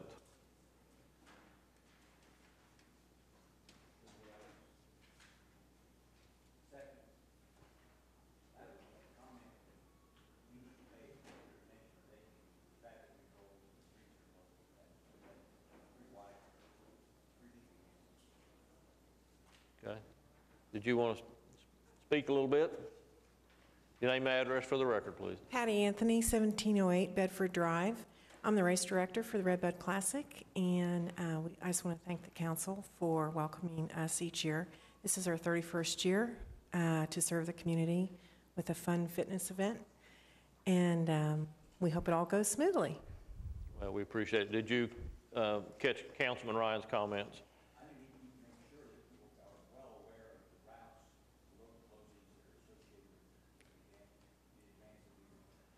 Yes, we plan to have a piece in the Daily Oklahoman and the insert on March 31 explaining the road closures. And we also have digital signs 4 days prior to the event announcing road closures. You work with our police department? Yes, I work with Major Hill. Thank you very much. Thank you. Any other comments? Do I have a motion? Cast your vote. Passes unanimously.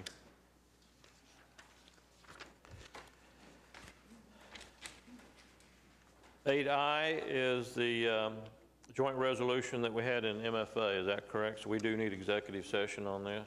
Yes. Have motion second? We have executive session on that. 8J, I understand we do not need executive session. That's correct. I need a second. That item is stricken. 8K is claims recommended for denial. Do we have anybody here to speak on claims recommended for denial?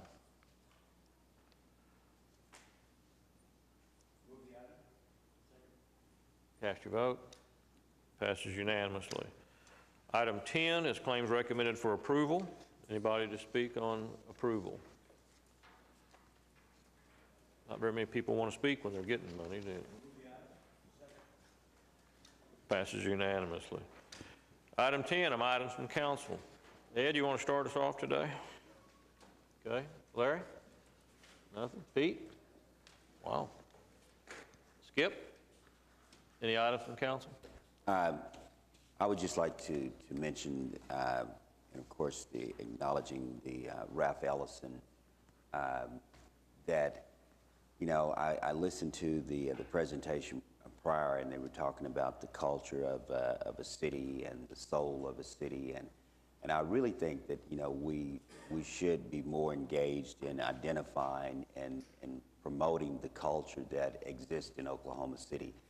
I had the opportunity to be at a program Sunday with Congressman Emanuel Cleaver from Missouri, and to enlighten him on the historical legacy of the African Americans in Oklahoma City, and he was rather impressed and surprised that Oklahoma City has such a rich base of culture, from music to the arts, to literary, and we talk about Ralph Ellison, and here's a man that has transcended all over the world in reference to his talents and his writings, and yet we have a name on a library. But I think it's time that we start, you know, really highlighting in some type of arts or monuments of these individuals that the world should know, that the world know.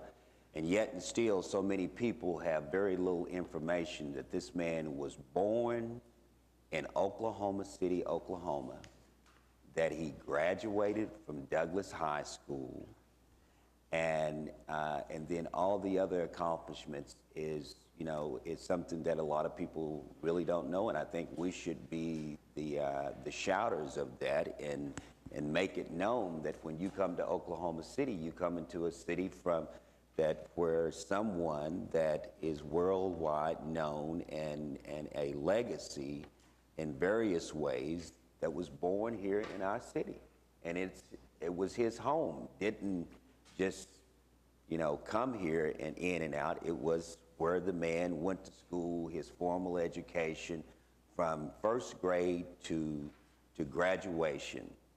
And I think we need to start being a little bit more mindful of the iconic legacy of those individuals that is part of the soul, part of the culture of Oklahoma City, Oklahoma. And my other statement is that in closing out the Black History Month, which should be the American history every day, I would just like to say that we're coming up on an election on Tuesday. I think that people need to be mindful of the fact that the DNA of America has been as a result of the lives of individuals who fought for the right to go to the polls, who have been murdered, who have been beaten, who has been violated in every way that you can imagine, historically, for the basic fundamental rights to be recognized as a human being and part of the political process.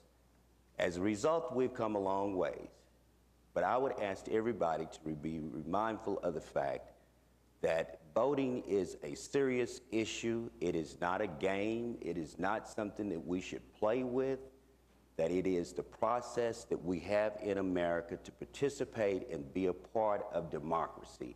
And I just asked everyone, don't let the game be that they're not going to do this, they're not going to go vote, they're just going to do this. We need to show the city of Oklahoma City, all over this city, that our municipal government is important and that all politics are local and you should be a part of that local engagement. Thank you. David, did you have anything? Yes, thank you, Your Honor.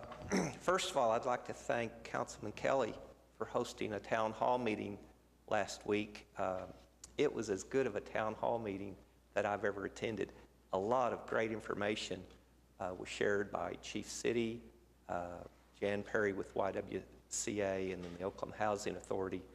And I'm looking forward to hosting a similar one in a few months, sometime after April 15th, out in the south part of Oklahoma City. It's a very informative meeting. And then, second of all, I'd like to thank Councilman Shadee for hosting a workshop yesterday. We got to learn how to plan and put together bus routes, and very interesting learning the various constraints and issues that you look at when planning bus routes, as well as learning some information about the national trends in public transportation. And I know he'll want to say something about tonight's meeting, but you know, weather will not be an excuse for not being there. So thanks, Councilman Shadee, for hosting yesterday's meeting and tonight's event. Thank you. Pat? Thank you, Your Honor. Just a couple of questions. Do we have any idea when the sidewalks are going to be completed around the Civic Center and City Hall? I think the sidewalks are completed at the Civic. Well, the Civic Center, there's some problems. Across the street there aren't. Across the street. Right. And we're working down. As part of Councilman Kelly's appeal to be more conscious of cultural events, there was a cultural event down there the other night, and people were really angry about the sidewalks still being torn up on the other side of the street. They couldn't walk to the parking lots. Okay. The second thing I'd like to ask about is yesterday in a lot of the neighborhoods in Ward 8, they picked up garbage. And as part of their program, they picked up recycle items as well. And the recycle boxes, after they were empty, were just thrown all over the streets and driveways, and it caused some traffic issues, and people were very upset about it. If we could make a comment to the people responsible for that to be a little bit more careful as they put those things back. And then we had some discussion this morning about the pedestrian-friendly environment we're trying to create downtown. And in conjunction with that, would we give any serious consideration to changing our walk signs to protect a person wanting to cross the street from all the traffic coming at them? I know we at one time suggested that, and we were told that we wanted to move traffic through the city as quickly as we could, and that would slow the traffic down. Well, our intent now is to slow the traffic down and make it more pedestrian-friendly, and I think in conjunction with that, we need to look at the use of those walk signs to see if we're doing as good a job as we possibly can. And then in terms of sidewalks, which is, I think, a pet interest of mine, several months ago, I asked for some consideration for sidewalks adjacent to and leading to the new Northwest Library, Patience Slatting Library, if you will. And I was told that we wanted to wait until the library was open and get a feel for where those people are walking from. And the library's been open for several months now, and I wonder if we couldn't put that project back on the top burner to look at those sidewalks going to the library. Yes, sir. Thank you. Mayor, I do have one comment, if I could. Yesterday, a committee of the Senate passed out a bill which will incrementally affect the city's ability to regulate smoking. It's not even close to what we really wanted originally, but it's incremental help. And I appreciate it. I wouldn't want to, when I talk about smoking, I can't pass that up without being complimentary of Governor Fallon for what she's doing in that regard. Commissioner Vaughn's here, and he's been out front on those issues also. And it appears that our only option, given the influence of the tobacco lobby at the legislature is that we're going to have to do this incrementally and take it to a vote of the people, and it'll be 2014 before we can do that. But I don't think we can let, we can't let the issue wane. We can't let interest in it wane while we're doing that. There's another bill, Senator Holt has a bill, which would eliminate smokers as a protected class. You know, it's hard to imagine, and I think most of us may have heard this before, but it is hard to imagine that under Oklahoma law, smokers are a protected class, like you're protected for freedom of religion. It's on the same category as gender discrimination or age discrimination. Smoking is a protected class, and if you want to think of about how powerful the tobacco lobby has been in the past and remains today, that's going to be a very tough bill to pass. They're going to fight that. They use an argument that people will lose their jobs because of it. Well, we're all paying for it. I mean, to me, that's such a minor thing. If somebody lost their job because they're smoking, because it jacks up my health insurance rates, well, that's a choice they made. You know, the idea you can't, you know, in Oklahoma, you can fire somebody for being redheaded if you don't like it, but you can't fire somebody you can't refuse to hire or fire somebody for smoking unless, like we have done it with the fire department, we've negotiated into a union contract. But I don't think we can stop being vigilant about the problem. It's driving the cost of our health insurance up. One of the key factors in that, one of the key factors in the budget problems that communities are having all over the country is the cost of health insurance. And we just can't let it pass without a comment. And again, I appreciate the governor's willingness to step out, even though that's, 18 months away at least before we can do anything about it. But anyway. David, I just want to thank you for that. And I would ask that people come tonight. Fortunately, the weather is going to cooperate with us, it looks like. I think in just a couple of hours, I think everyone could be brought up to speed in a very thorough fashion about where we are in public transportation, which frankly is at the end. I mean, dead last in terms of major American cities. And the reason for that, I think, is that there are some situations that are very unique to both Oklahoma and Oklahoma City. And we'll talk about those tonight. Many distinguished speakers, Roy Williams, the head of the chamber, will talk about transit. Doug Rex from ACOG will talk about the possibility of regional transit.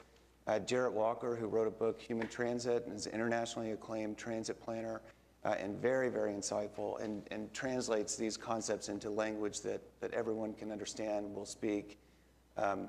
Hundreds of people have signed up on social media to come tonight. We'll see how many people come with the weather, but I just encourage you. I think it'll be very informative and helpful as we try and move forward. Thank you. Excuse me, that's at the Farmers Market at 311 South Klein. It starts at 6:30 and runs till 8:30. And also, I think, you know, a lot of these town halls, people are, well, this is great information. What do I do now? Actually, we're engaged in a study of our bus system by a consultant group called Nelson Nygaard, and they'll be there tonight. They'll have a booth at the back of the room, and the public will be able to engage them. It's a little bit paradoxical and sad that everybody that will come by automobile because our transit service doesn't run at night. But those that are able to come can interface with them and give them feedback about what we like and don't like about our transit system, because that study that will be completed here in the next couple of months will be very, very important to our future. Thank you. Gary, may I just follow up on Ed's comment? Especially if you happen to know somebody with a physical disability or sight limitation or something like that who depends upon public transportation, the fact that we do not have buses that'll be running that time of the evening, if you could reach out to them and offer to take them to the meeting, that'd be so helpful. Councilman Shadee and I visited with the Heartland Council of the Blind a few weeks ago, and you know, until you have more contact with certain individuals that depend on public transportation, it's easy to forget about them, but really it would really be so helpful if you do know of somebody that has some limitations. including our senior citizens who prefer not to drive on their own at night, to call and offer to take them to the meeting, because all of those groups are impacted by public transportation. Thank you. Mayor, I apologize, but I would be just really disrespectful to what happened last Thursday with the presentation of the public safety forum. Our chief of police and his staff did an absolute awesome presentation on an issue that people don't like to talk about. And I'm going to say this because we need to start talking about it all over this city, and that is the infiltration and the continued growth of gangs and the youth violence that exists in Oklahoma City, Oklahoma. Ms. Jan Perry did an outstanding presentation on the causation of a lot of these issues as it relates to domestic violence and domestic abuse issues. And for the first time, I think we have stepped out of the box and started a dialogue to educate our citizens all over this city about the issues that exist and that the death of these young children and the violence that's being, just gone wild. And I think that we talk about a lot of these projects that's going to be 20 years before we see any degree of reality of it. And I support some of it. But I think we need to start talking about the projects that we can see a change tomorrow, that we can see some social issues and some programs that we can start putting funding and earmarking funding for our programs that is going to save the lives of some of these children and also make our communities more safer. And so the presentation, I think, was just, everybody that was here, the numbers were small, but the information was great, and it went back to the communities, and people were told how great the presentation was. And I think we need to start continuing this and start developing programs. If it's the Boys and Girls Clubs, more of them in different parts of the city. If it's quality programs, and stop being so dependent upon the federal government to determine how we're going to create projects for our children in our communities. And every time we have done that, we find ourselves at the end standing at the door saying we don't have any more money. When in fact we have programs that we created under the MAPS projects, and if I look back, I would have said, there's one project that I would have said no, and I'd have said yes if we're going to do it for programs specifically for a youth activity engagement. We need probably 10 boys and girls programs in Oklahoma City. And I think you would see a difference overnight as it relates to some of these issues of kids dropping out of school, teen pregnancies, the youth violence, and it would change the landscape a lot more so than some of these other projects that we talk about that we're going to be 20 years before we even see some of the real benefits out of it. But I just want to thank the chief and thank Mr. Martin for, did I get it right? For being here and the statistical information that they provided to put on their program. And when the next one is held, I think everybody needs to make every attempt they can to be there because it's great. And I know that's a sensitive issue. And I know the issue of youth violence and guns is a sensitive issue simply because of guns. But I don't think there's nobody that supports the Second Amendment that supports a 13-year-old having any type of weapon to inflict harm on anyone. And so these are the issues that we have in our society and in our community, and I just commend our staff and our police department for doing what they have done to start addressing this issue. And I think the burden is on us as a council to find the resources and to work with the programs and the partnership with private entities to try to elevate a different level of engagement as we go forward in addressing these issues. Thank you, Mayor. City Manager report. We have Commissioner Brian Mont here this morning to talk about the SHINE program. Commissioner?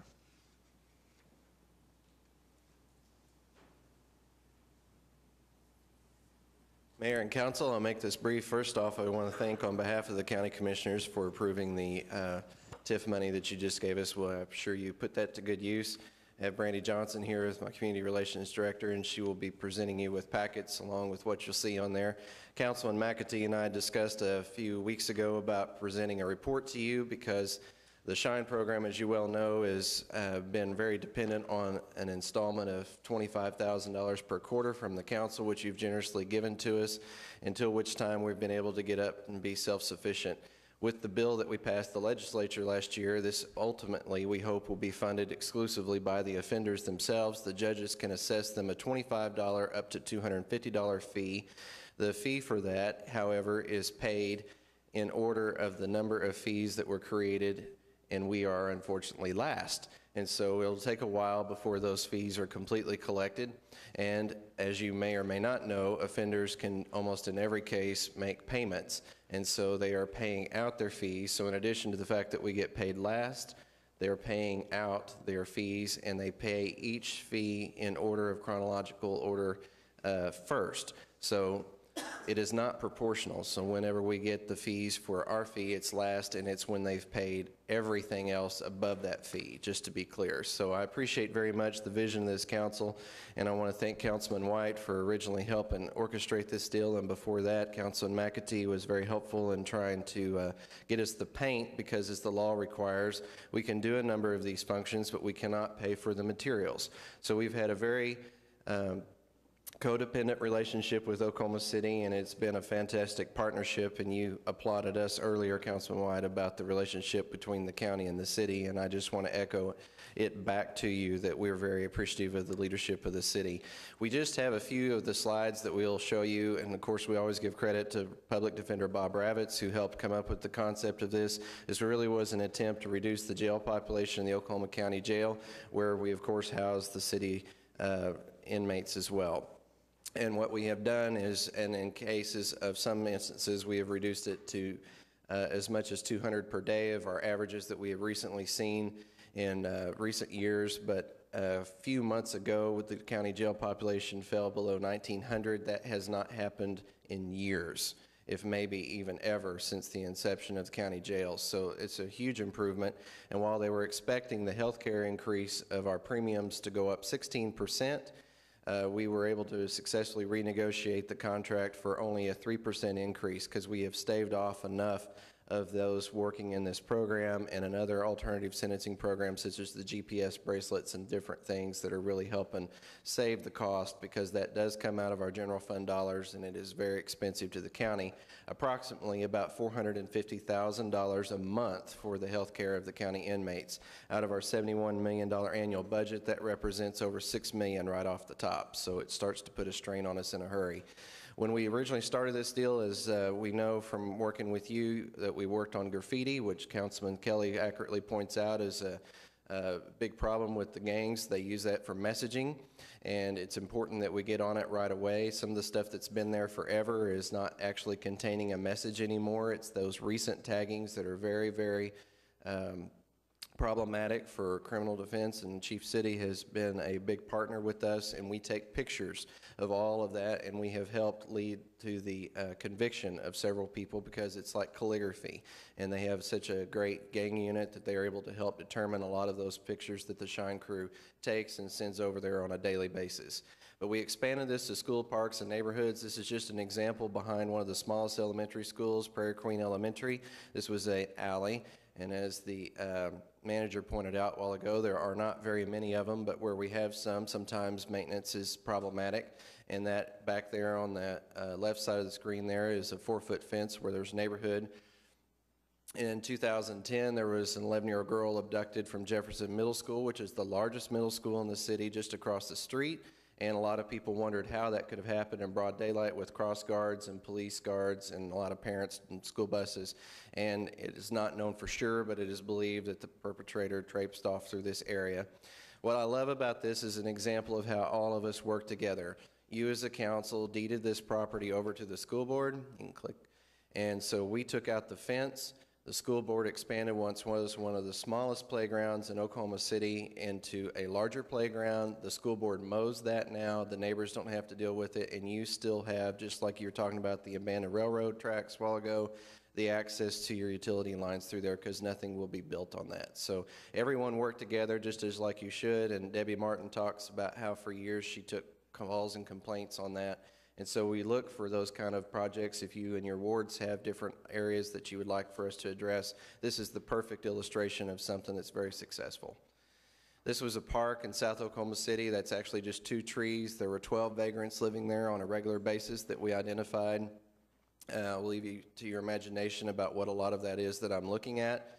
But we had identified that there was prostitution going on there, as among other things. There was drug paraphernalia. That's one of the new splash pads behind an armory. Obviously, if you'd ever thought there was a safe place that your children can play, that would certainly qualify. And we took out 16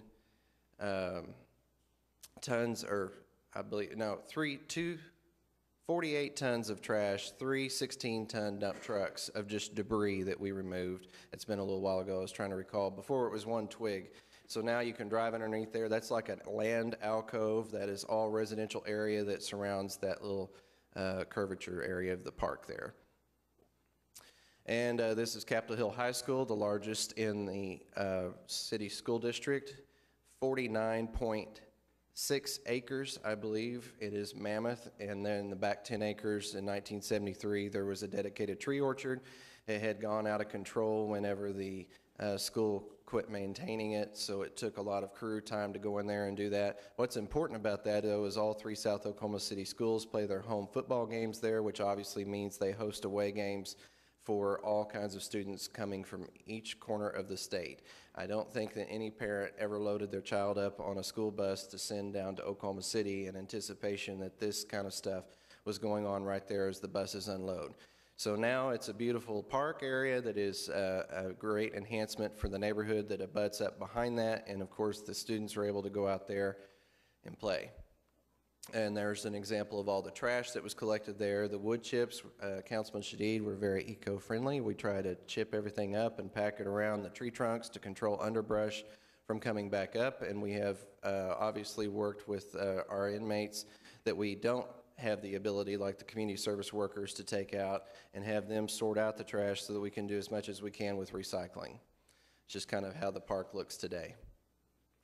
These are just some other examples. I don't want to take up very much of your time, but you can get an idea of the kind of trash and debris. That's a 20-foot trailer with a 12-passenger van, just for the breadth of the trash that we can pick up.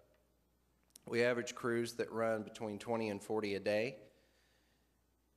This is Crystal Lake, and I think each of you are familiar with some of the developments and enhancements that have gone on there. And there was a self-made landfill. We picked up 3,300 tires from that spot. You can see that.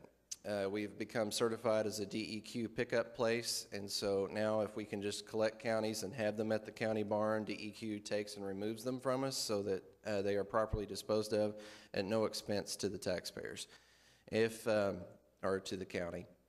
This is at the north end of the stockyards. It's kind of like the gateway to stockyards. That's a pathway to the poorest elementary school in the city, Mark Twain Elementary. The students actually walk past there, and that is a project scheduled to be tackled next month. We speak about the perfect marriage. There are a ton of alternative sentencing programs, but the beauty of this one is that it combines the labor force from the courts with the equipment that we have from the county road crews, so that we're able to take on massive projects like a car. You wouldn't expect, obviously, a community service worker to haul off a car on their back, etc. So we also do these little projects. These are examples of the graffiti. This is an interior street. This is one of 2 examples where county crews can work on private property. The other would be, I believe, after tomorrow with the passage of a resolution from the commissioners to remove red cedars from private property. But in this case so far, we're working on graffiti removal. We have to have the property owner sign a release statement.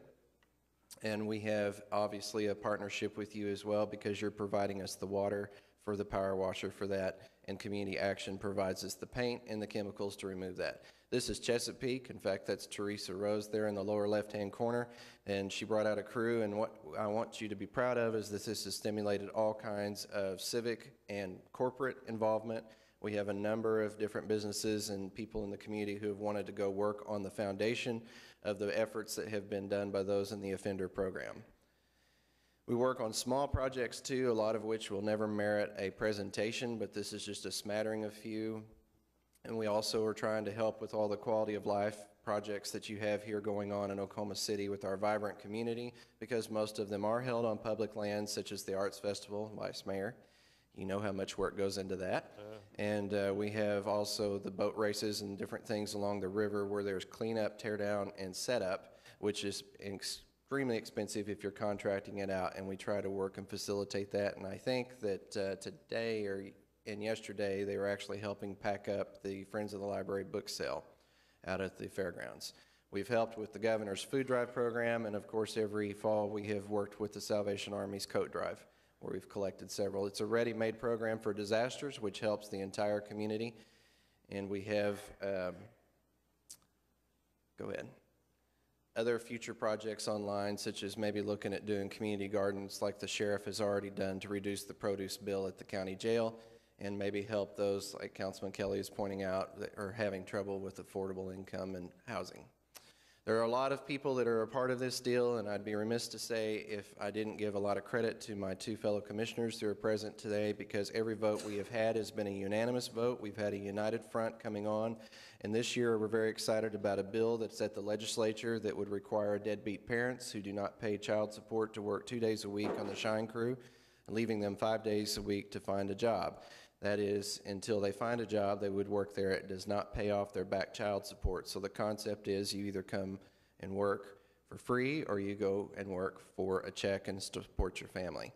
So we are hopeful that that will pass. In the event that that occurs, we could look at a sizable increase to our crews, which is why we have begun discussions with you, the council, about what would happen with the Manuel Perez Center there on Reno in May on the south end of the fairgrounds as a potential place where Shine could headquarter out of. And I just want to end with saying a big thank you to each of you, because I have had some involvement with every member of the council and Mayor Cornett, and you have each been supportive and helping us along the way. And I want you to feel good about the investment Oklahoma City, as the stewards of those dollars, has made by investing in this program. We have, I think probably the best testimony I can offer is the judges were slow to accept this at first, but they have now said that they see time and time again where there are testimonials where people come up and talked about what a difference it has made in their life, that they were able to save their job, they were able to keep their family unit together, and of course, they paid their debt back to society.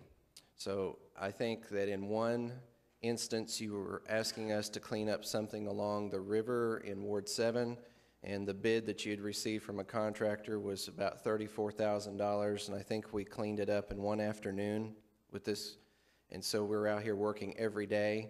You give us $100,000 a year. We did a $34,000 job in one afternoon. I hope you feel like you get a good return on your money. Thank you. Okay. Be happy to answer any questions. Brian, first of all, I have two questions. One, how much of this, what you call tagging, is just kids trying to display their artwork as opposed to people who have been identified as gang related? I'd say very little. Most of it is gang perpetuated. I would say that they are very aggressive, because as we erase it, they want to come back.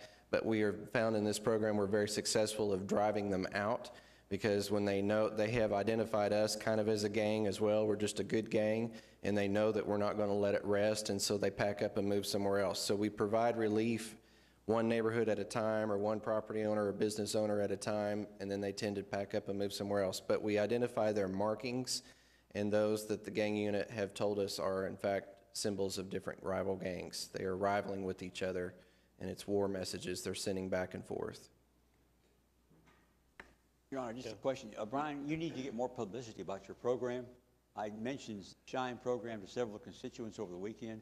I got blank stares. They had no idea what I was talking about.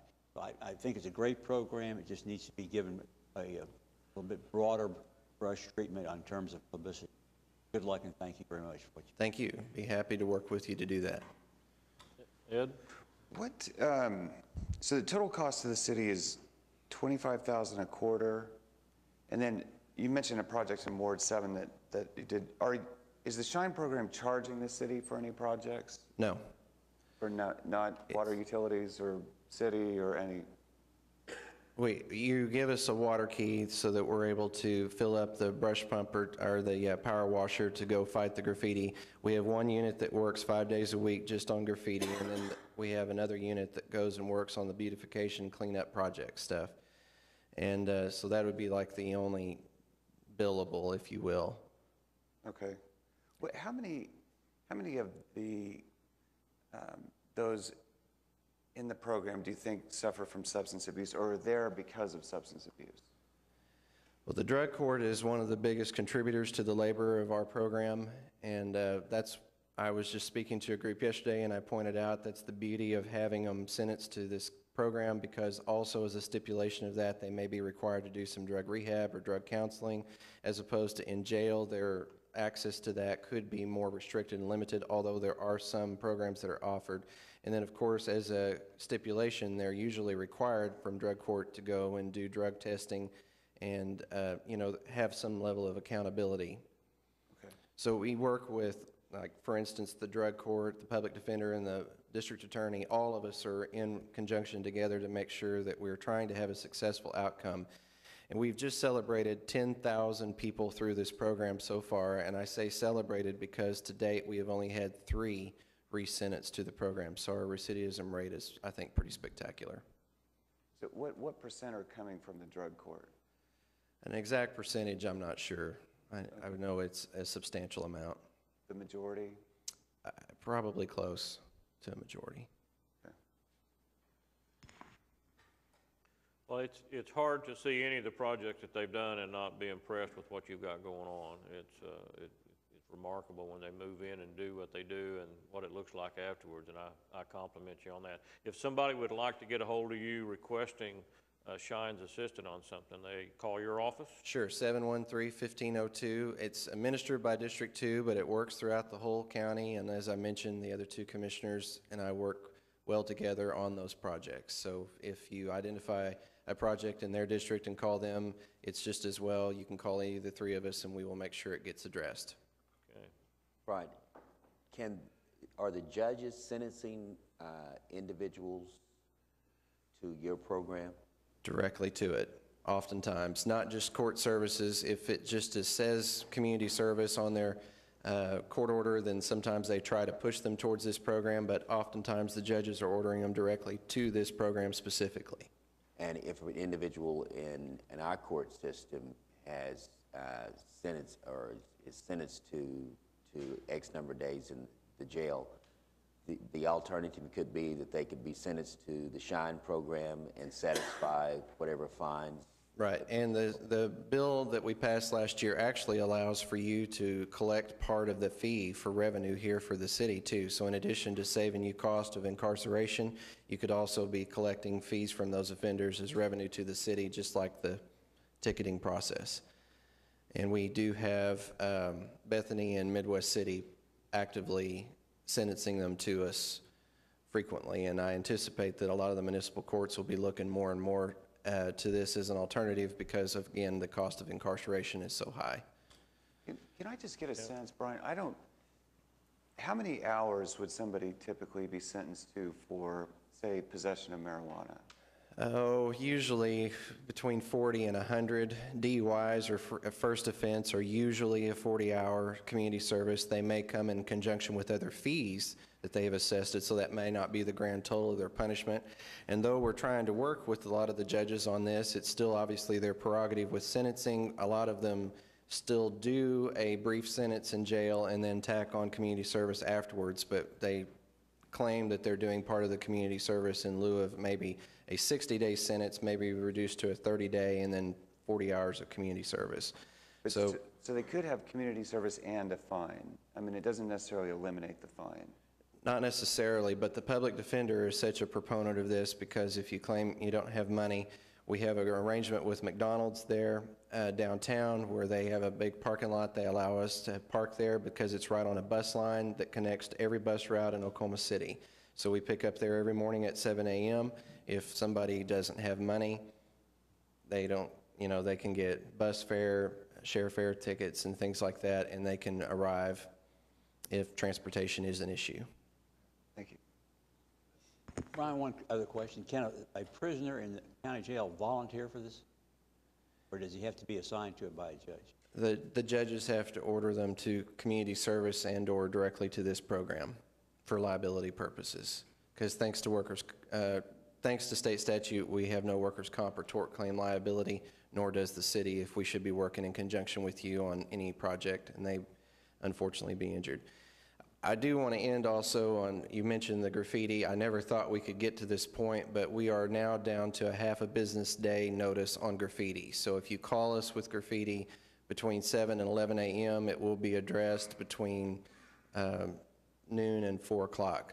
If you call between 11 and 4, it will be addressed the next morning between 7 and noon. So those are the call-ins. We actually proactively go out there. There's lots of graffiti still out there, and if people call and say, well, I've seen graffiti that never gets addressed, we're not omnipresent, so we can't see it all. It does tend to crop up very fast, but we have two problems. One is sometimes people are scared to tackle it. They won't release us, and if they don't release us, then we have to turn it over to you, and the city has to address it through the measures you have passed through ordinances. And sometimes we just have difficulty locating a property owner. They're just never home, maybe an abandoned property. Okay. Anything else? Thank you for your time. Thank you, Commissioner. We have another presentation? We do. Back when we went through our strategic planning exercises with the council asked that we come back and address progress on each of the council priorities. So we're doing that this morning. We're doing that on a periodic basis, and we're doing that this morning. And this morning we're going to talk a little bit about public safety. And we have Chief City and Chief Clay here this morning. Welcome. Thank you. Glad to be here. I think I want to start by, on the heels of Commissioner Mon's comments, I want to thank the Commissioner and the SHINE program for working with us and documenting a lot of the graffiti. Obviously, part of that's prosecution, not just cleanup, to try to prevent it from occurring in the future. And they've done a great job in working with us and cooperating with us and documenting that so that we can collect evidence. So I do appreciate that very, very much. This morning we're here to talk about some of your council priorities. One of them, obviously, of your priorities is to provide a safe and secure community. And we're going to talk about some of the things that we're doing, and we're going to prioritize and kind of give you a little bit of a quick overview of what's going on and what we're trying to prioritize to help you reach this goal of a safe and secure community that we all have. One of our priorities this year, and you're also going to see this in Leading for Results, and one of our strategic issues and measurements is going to be aggravated assaults, and I'm going to show you why we're somewhat targeting that. The aggravated assaults right now, as you can see in this slide, up through October, you have to remember our data that we collect is about 2 months behind. We've actually collected up through November, but I've given you the stats up through October here. We've had 3,175 aggravated assaults. This year we're going to try to do something a little bit aggressive and somewhat a little bit risky, at least trying to predict that we're going to try to reduce the aggravated assaults by 5%. A lot of the things involving aggravated assaults we don't have complete control over, but we do think we can affect a reduction by targeting certain areas, hotspot areas. The 5% reduction is going to amount to about 185 to 190 reduction in aggravated assaults for next year.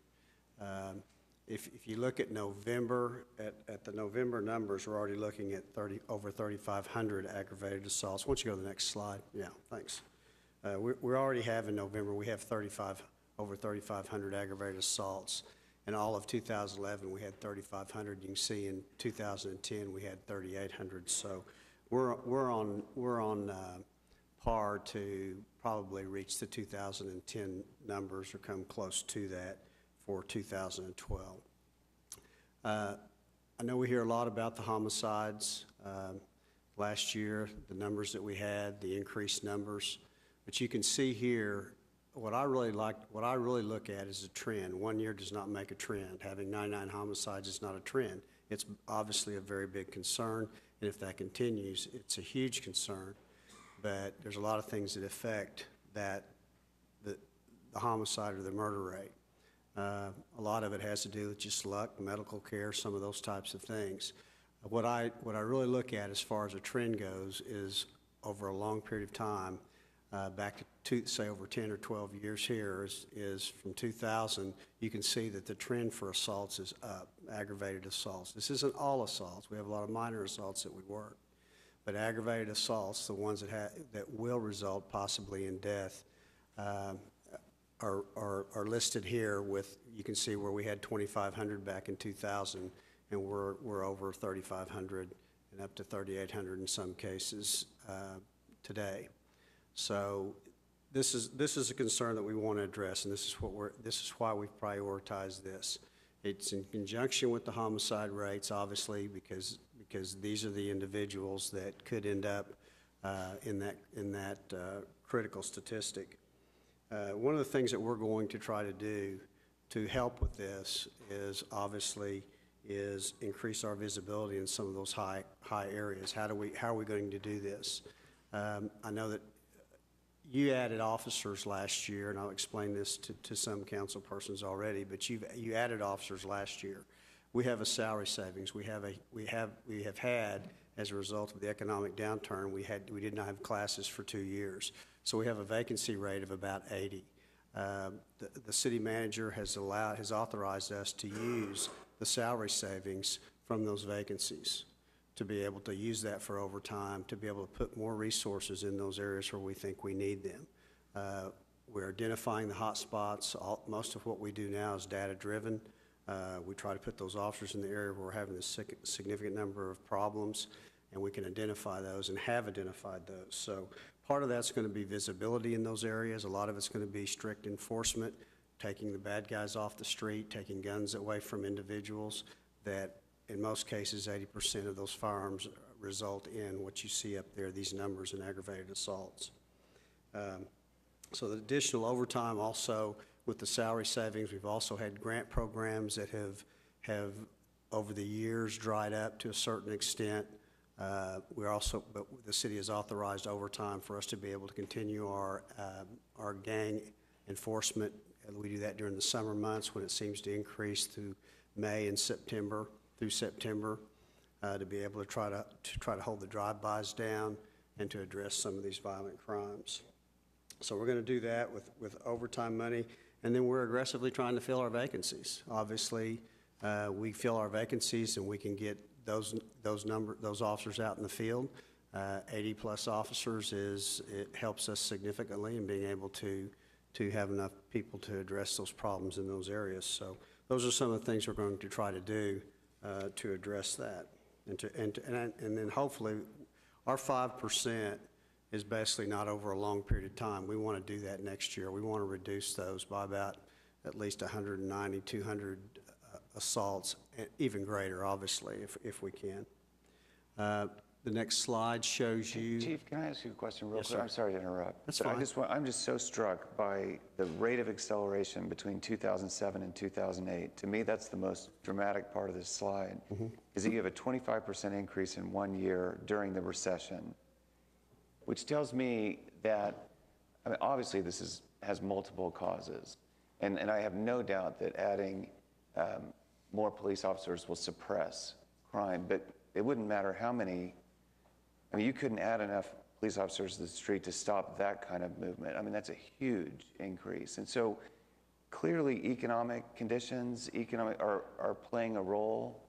I mean, and I'm wondering, have we looked at poverty? Have we graphed poverty over this years on this and other economic factors and tried to find correlations as to what might be driving crime besides the number of officers on the street, which I don't dispute in any way is a major factor. But what other factors are driving crime and aggravated assaults and this kind of rate of acceleration? Well, I mean, there's a lot of social factors, but you're right. I mean, and there's been all kinds of studies. There's been recent studies that have come out that have shown you, but you really don't need a study. If you've been in law enforcement for 35 years like I have, when I worked the streets, the higher violent areas were the poorest, economically poorest areas. I mean, those are the ones that have the highest amount of violent crime, has the highest amount of crime, period, whether it's property crime or violent crime. So poverty, obviously, I mean, plays a role in that. You know, I've never really seen a significant impact on an economic downturn as far as for assaults go. There may be some in robberies, there may be some in property crimes, a lot more thefts, and some of those things go up. But it's hard to tell. And if you look at the chart here, even though there's an economic downturn, you know, that's also during the same time period that we stopped hiring. We quit hiring for about 2 years.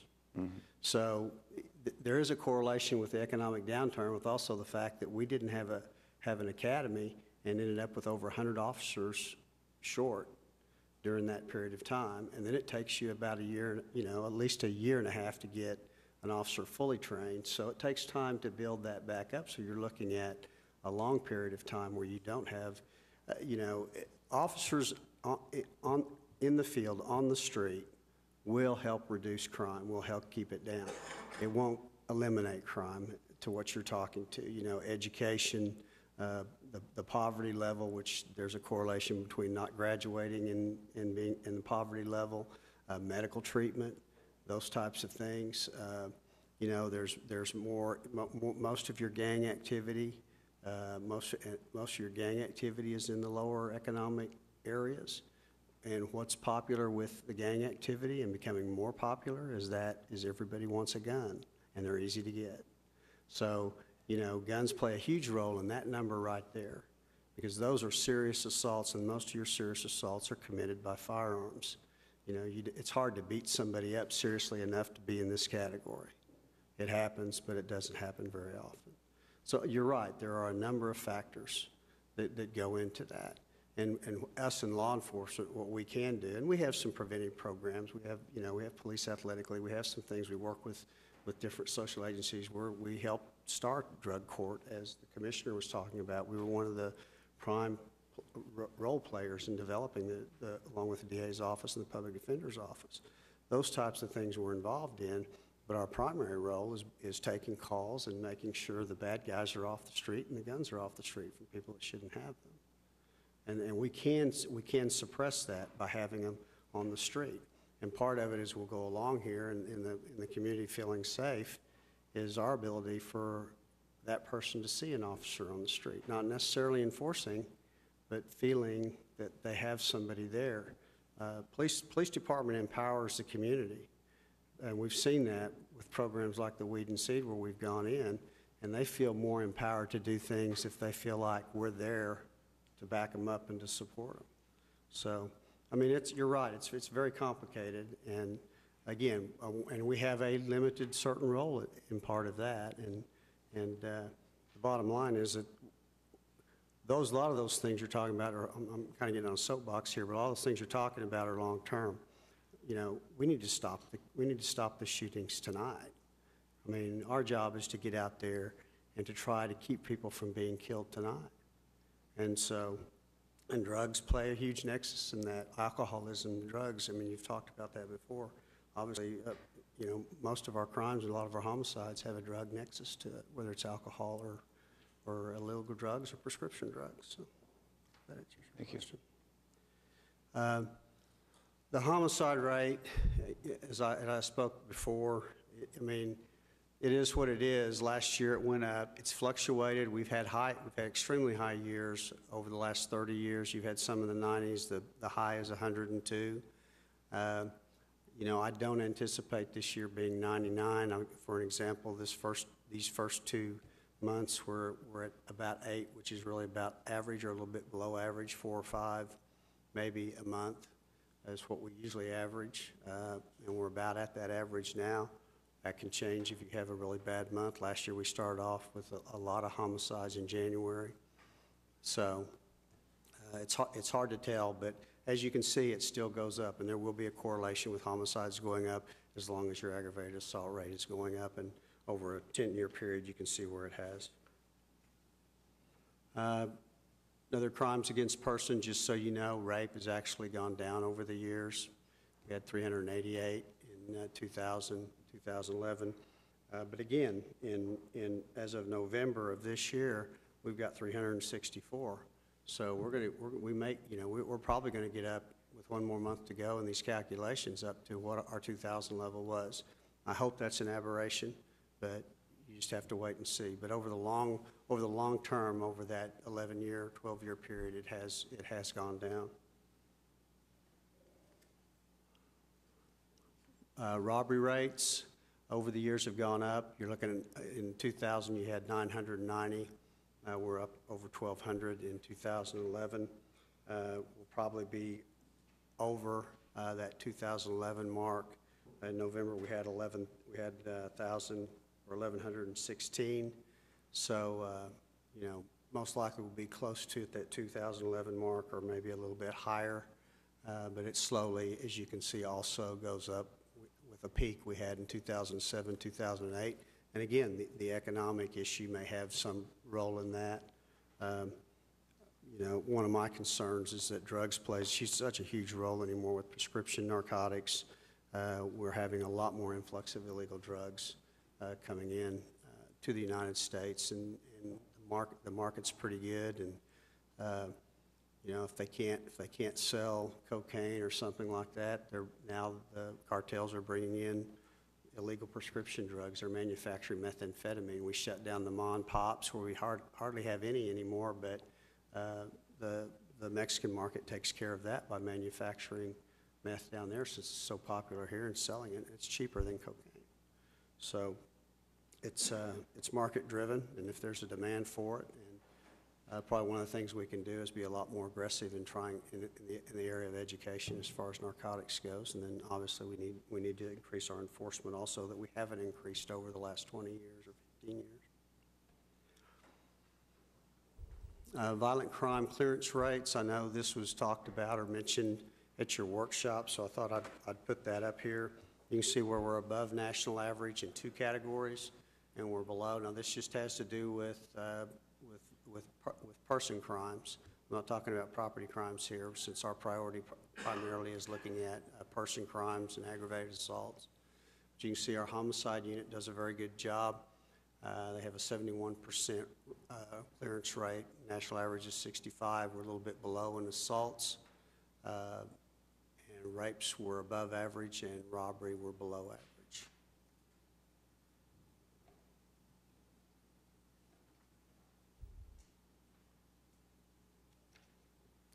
In the next slide, part of what we do, obviously, is based how well we're doing is on the surveys. In 2013, we had we're at 53%. It's actually a 2012 survey, but if you look at the fiscal year, it's 2012-13. So there will be another, as I understand, another survey in 2013. But we're basing this off the 2012-13 survey. You have a 53%. Our target was set back in 2005 when initially we started our leading for results, and the approval rate approval rate from the citizens, percentages who felt safe, was 55%, and we've kept it at that as a benchmark to be able to measure ourselves. Again, visibility and our ability to reduce crime in some of those neighborhoods will affect this.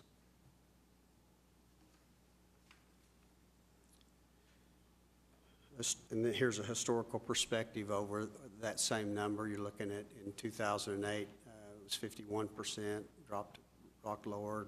2009 went up to 60, and then it's been about the same, 54, 53%. And then with the survey we do in 13, then we'll see how we're faring then. This is a percentage we have in LFR, and we've had it. We've always measured it, but in LFR we measure it at 9 minutes and 30 seconds and being able to respond to a 911 call. This includes also dispatching. If you look at that 9 minutes and 30 seconds, it includes about 2 minutes of dispatch, or 2.5 minutes of dispatching the call, and a 7-minute response once the officer gets the call in the field. And I think there's several things that we may be able to do that may reduce this in the future. And one of them is the fact that we just went to 10-hour shifts in dispatch. They worked really hard at trying to come up with a formula that would be able to allow them to do that. And along with that 10-hour dispatch gives them a few more days off. And at this point, and it's early because it's just 3 or 4 months into it, but at this point, it is actually, it's actually helped reduce the turnover in dispatch. It's also reduced the sick leave, and it's reduced the overtime. Again, that's not a trend yet. We want to look at a full year and see how that does. It's a pilot program for a year to see but if it continues as it's doing now, it'll definitely become a permanent program, and hopefully it will help us get those calls out a lot quicker. Chief, you said 10-hour? 10-hour shift. Mm-hmm. As opposed to? 8 hours. Okay. So they work 10 hours. They'll work an 8-hour. They'll work 8 and 6. They'll work 8 days straight at 10 hours. And they'll get 6 days off. It's kind of like what the police officers are doing in the field now. They've worked 8 and 10 for quite some time. But what it does, it really gives them more. It gives them more time.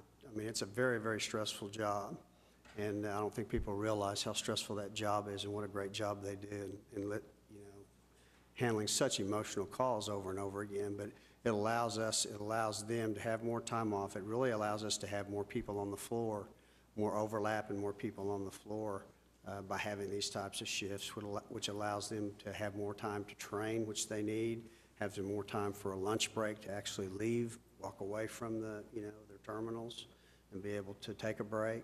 It's had a lot of different consequences that so far have all been pretty positive. How many the 911 center, as far as those receiving calls, are all those individuals civilian?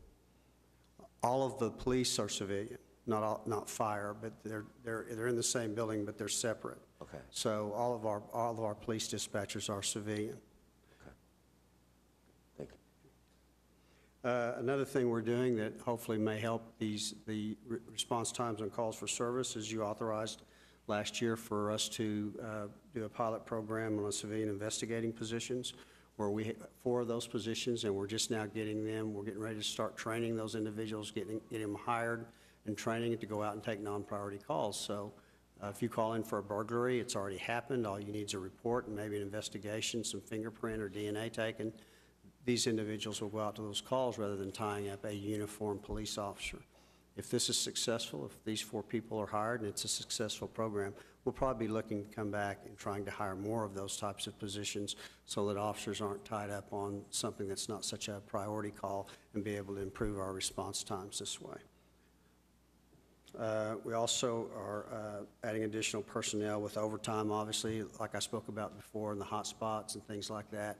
If we're able to put those in those positions, then those officers aren't tied up responding to those areas, to those calls quite as much. They'll still have to respond to a certain extent because most of these calls, the aggravated assaults and those types of calls, are manpower intensive. It takes more than 1 or 2 officers to be able to respond to those calls safely. And you can see since 2009, our response times have basically been at 70 percentile. It got up to 73, 74% in 10 and 11. Some of that, I think, has to do with some of our redistricting. We redistrict Spring Lake according to our staffing study, did some of the things, increased the number of calls for Spring Lake. They had fewer calls, and that redistricting helped us to a certain extent. At least that's what I gave credit to back when we did it. It actually has gone back down to about 70% now. So probably my reasoning for doing that may not have been, or the reason for the increase or the faster response time may not have been totally to that. I think some of it now is just getting our manpower and getting our vacancies filled. Any questions? Any further questions? What, just since we have a county commissioner and we've talked about cooperation with the county, what ways, even theoretical, do you see as possibilities that we might coordinate efforts with the county in the years to come that might improve efficiencies, economies of scale, response times? Well, I think there's some possibilities. I think years ago, I know that Councilman Mars had sat on a committee to look at consolidation with other agencies. And it really turned out this wasn't just with the county, it was other agencies, turned out to be kind of cost prohibitive, and politically it would be hard to do. I think probably one of the best opportunities for partnership is the county. The county has, as far as unincorporated areas, is very small in what their actual responsibilities are in jurisdictions if they take calls. Everything else usually comes to Oklahoma City because we cover most of the area, other than there's about 14 or 15 other small agencies within Oklahoma City or within Oklahoma County that have their own police departments. But there are some things, I think, that there are some opportunities. We cooperate now, not with just things like with Shine, obviously, but also Sheriff Wetzel and the county respond to a lot of calls throughout Oklahoma City. As either backup, if we have special events, they're involved. A lot of times special events, a lot of the reserve officers come out and assist. There's a lot of areas where there is a cooperation. That's the one thing unique about law enforcement out there is it doesn't matter what I say or Sheriff Wetzel says. Those officers out there are going to work together because they need each other, and so. But there is quite a bit of that going on, and there are other areas probably we could look at and work more closely on in conjunction with other things, maybe special events or special operations, tactical bomb, and some of those things we work together. But there may be some things that we could do to help make that more cost effective. But I mean, in terms of, say, manpower deployment, is that being coordinated? I mean, I see a lot of county law enforcement vehicles in Oklahoma City streets, for example. I mean, do we know where they are and they know where we are and this is all being coordinated, or is it just two entities operating in a vacuum? I mean, well, there are two entities working separately. I do not, we do not assign where county officers work. County does that. I mean, we are responsible for ours and the coordination of ours. We do not coordinate the county. If we need help in certain areas, obviously we will coordinate those types of things. It happens a lot during special events. There's much more coordination, if you have the Memorial Run or you have something in Bricktown, a lot of them will work some of the Bricktown stuff, the events like that. But as far as day-to-day, we don't assign the county officers. Again, that's not to say they don't back the officers, they have communication with each other. The county knows where our calls, if our calls are coming out, they can monitor that and vice versa. So they have the ability to help to respond to that or to back other officers just as we do them. But we do not. And the thing is they have overlapping jurisdiction with us. We don't have overlapping jurisdiction with them. Right. In their unincorporated areas. There's not that much of that, and the population density is pretty low in those areas, so that's not a huge concern. But they do have cross-jurisdiction with obviously any municipality in Oklahoma County. It's about 5% is unincorporated, 5% of the... I'm not sure what the percentage is. Chief, do they have the same radio frequencies? Yeah, they work off a different radio frequency, but we do have the ability to, they have the ability to listen to our radio and ours to theirs. But theirs is a different radio system. So a 911 dispatcher, can he talk to a county vehicle? Yeah, they can. Yes, they can communicate with the county. So, but if you're in an unincorporated area, let's say you're in the stockyards, which is an unincorporated area, the stockyards itself, not the streets, but if you're in the stockyard area itself, if you were to make a call from there, your call would go to county, not to Oklahoma City. And there may be some areas of improvement in that regard too. Chief, excuse me, I'd like to shift this question just a little bit, and also I'd like to thank you again for your participation as well as the other police officers last week at Councilman Kelly's town hall meeting. One thing that you mentioned during that presentation is that you and the police officers in particular every day don't think in terms of how can we reduce crime and make this a safer place, long-term, 5-10 years from now. You have a concern as to how can you make Oklahoma City a safer place today. And, but looking at a more longer-term solution, one thing that struck me was when Ms. Perry made a comment that approximately $8 million of the police department's budget goes towards domestic abuse calls and similar type of issues. If there was some way we could help reduce that, kind of fall into your goal of a 5% reduction, and I'm not suggesting the city consider making a contribution to the YWCA. I don't think that's our, we're supposed to even consider those types of things. But if we could expend some money, maybe fund another position with the YWCA that would help, whether it's in education or handling a hotline or something that would help eliminate those domestic abuse situations. And as a result of that $60,000 to $70,000 funding of additional person to work with them, we had a 5% reduction. Well, that's a $400,000 reduction in cost, so we've got a net savings of over $300,000. Could your department, along with our budget department and perhaps somebody from the YWCA, look to see if there's any possibility that we could help fund a portion of that program in an effort to help reduce domestic abuse, those types of situations? Because in addition to eliminating those instances, I would hope it further helps support the police department, because it's my understanding officers don't enjoy going to those types of calls, and often they're placed in a situation where they may be encountering danger as a result of responding to that type of situation.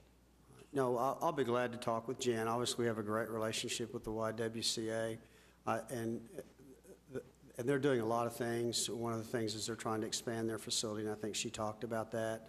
Obviously, they need more spaces to get some of these victims and their families and the children, a lot of children involved, out of that situation, at least temporarily, so they could get them the services they need to get out of that environment, that just is a vicious circle. But I'll certainly talk to her about that and whether or not another position. We're doing some things. We did a study for several years that we participated in. It was a national program, and it's over with. The study's over with, but we're continuing that program where we're really trying to give the victim more of an opportunity to analyze and call a victim's assistant and analyze what their problem is to see if we can get them the services that they need. And Oklahoma City, there were about 5 different major cities that participated in that throughout Oklahoma, and we, throughout the whole process, we probably had more involvement with our officers, and we had more victims calling based on what we were trying to proactively do. Now, it took a little more time when we took those calls, because you really had to take time to talk to those victims and tell them what this opportunity is all about. But we're continuing that, even though that study is no longer in effect. We just feel like it has helped in a lot of cases in helping the victims break that cycle. But I'll talk to her about that. Obviously, more resources and some of our human resources are most valuable in making those types of reductions, but they can do a lot in assisting the victims in more of a proactive way, because we don't have any trouble identifying the victims, and we don't have any trouble finding the suspects and putting them in jail. It's what happens to them after that, and in many cases they're right back out with very few social services or very few, not much accountability. In other words, that's where the big downfall is, all the way from juvenile to adults. So, but the police department doesn't have any problem identifying who the bad people are. From my analysis of my take on what I'm hearing is that a couple of things. One is that we're just short of police officers, period. And 2, the idea that we use overtime, we use salary savings to pay overtime is not anything but a short-term solution. That's not a long-term solution. We'd be better off using those salary savings to start hiring more officers and solve the problem for a long term rather than just a short term. The next thing, I think, one of the things with regard to these responses is many of the responses that come from my part of Oklahoma City are a home robbery or home burglary that has occurred and it's already passed, it's gone. That would seem to me a fertile place where we could, if county sheriff's deputies were trained to take the kind of information necessary, that would be fertile ground to have them do that, because those response times are atrocious, and whether it matters or not, I know it doesn't matter. I mean, if the crime already happened, it doesn't matter whether the officer gets there in 10 minutes or 10 hours. I mean, but it matters to the person's perception of safety. So you've got that very low bar, I think, of 55% of the people feeling that they're safe. And one of the reasons they don't is because of those response times. And the main response time is that one that we push off because practically we know we can't do anything about a robbery that's already happened or a burglary that's already happened. But from a perception standpoint and from a manpower standpoint, it would seem to me that we need to do two things. We need to hire more officers, and two, we need to find a way to cooperate with the county if they have trained investigators that could take those, they could show up and be at that place. I think that would raise the public's perception of safety, because it's the #1 complaint I get. And if you're trying to explain that to somebody, well, what would have happened if they'd have got there in 10 minutes as opposed to 3 hours or not at all, the person that you're making that explanation to they don't see it that way. I mean, they see their house was burglarized, their stuff is gone, and they want to tell somebody. And that's not an unreasonable feeling on their part. And I think it would do a lot to raise that perception of safety. And it would save us a huge amount of manpower, so we could be doing the kinds of criminal investigations and the kind of policing that we ought to be doing. To me, that's an area where we could look into that almost very soon. My concern would be whether deputies are trained at a level to get the kind of information, but that's just a function of doing it. Right, and in some of the other issues you would have is if the county would have to be willing to take them on basically a reporting system, because right now, if the county does something, it goes into their reporting system, and we need to account for that. We need to know where those burglaries occur. We need that information, because it happened in Oklahoma City, and we need to legitimately provide that data. And so many times they happen like there will be 3 in a week in one neighborhood. I mean, that's not a coincidence that happens. It's usually the same person too. Yeah, exactly. And because we're not getting to those, I think sometimes we're missing that opportunity to do something there. I just think that's fertile ground to cooperate with the county, because they've got the manpower. Obviously, they have the manpower.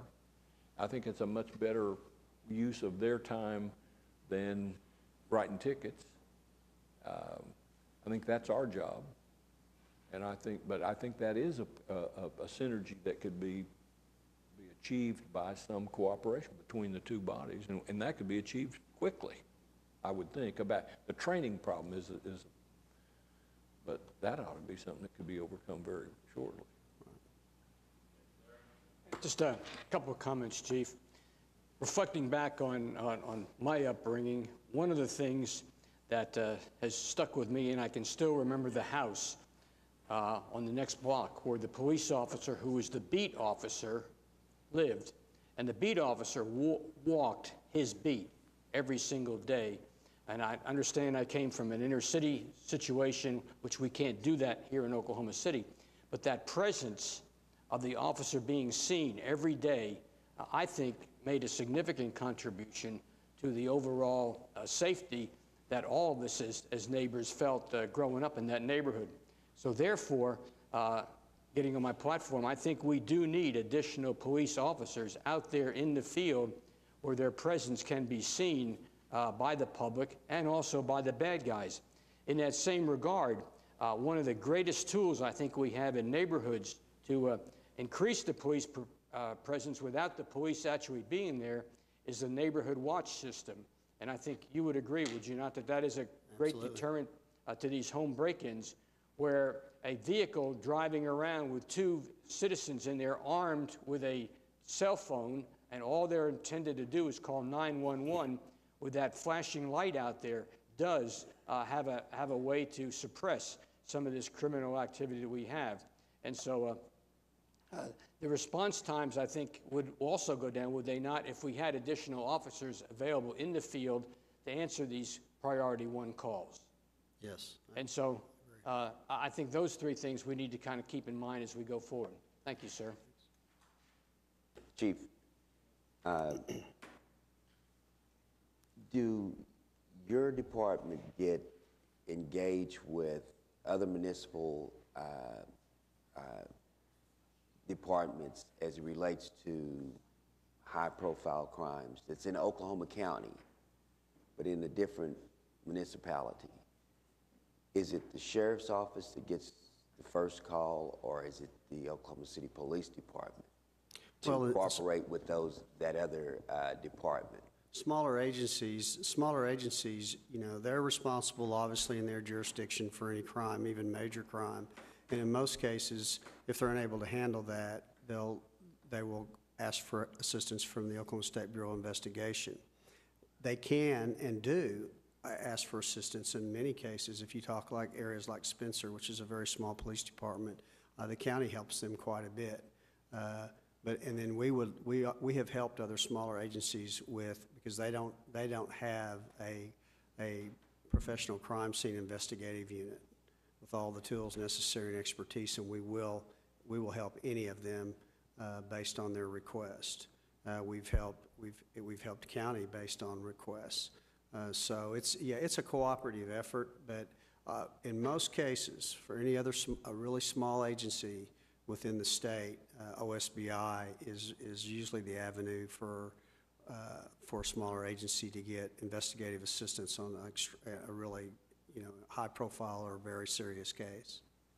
Well, it's obvious that our police department, even when you look at, you know, what you do within the city boundaries of Oklahoma City, that you are called upon from time to time to assist some of the other municipalities in reference to that. And, you know, as much as we can talk about these issues, I think the paramount issue just comes down to one major concern, and that's what Councilman White has said, you know, repeatedly, and that is we as a council need to do what needs to be done, and that is bring in more funds to appropriate for hiring more police officers to do a quality job of what you need to do. Thank you. Appreciate it. I think we have a presentation now from the fire department.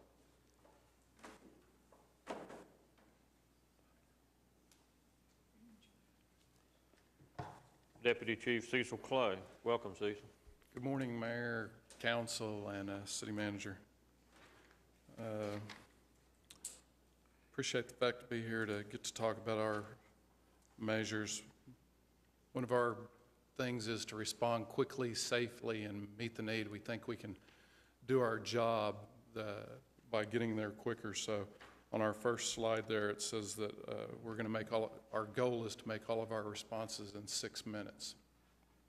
And that's broke out into a 1-minute dispatch time, and then that dispatch time would be to take the call, get the information, and enter it into the computer-aided dispatch system and alert the proper station or apparatus of the incident. Then the 5 minutes that would take up the rest of that 6-minute time would be to alerting the proper crew and don their protective clothing that they needed for that particular call, and to get over the roadways to the incident address.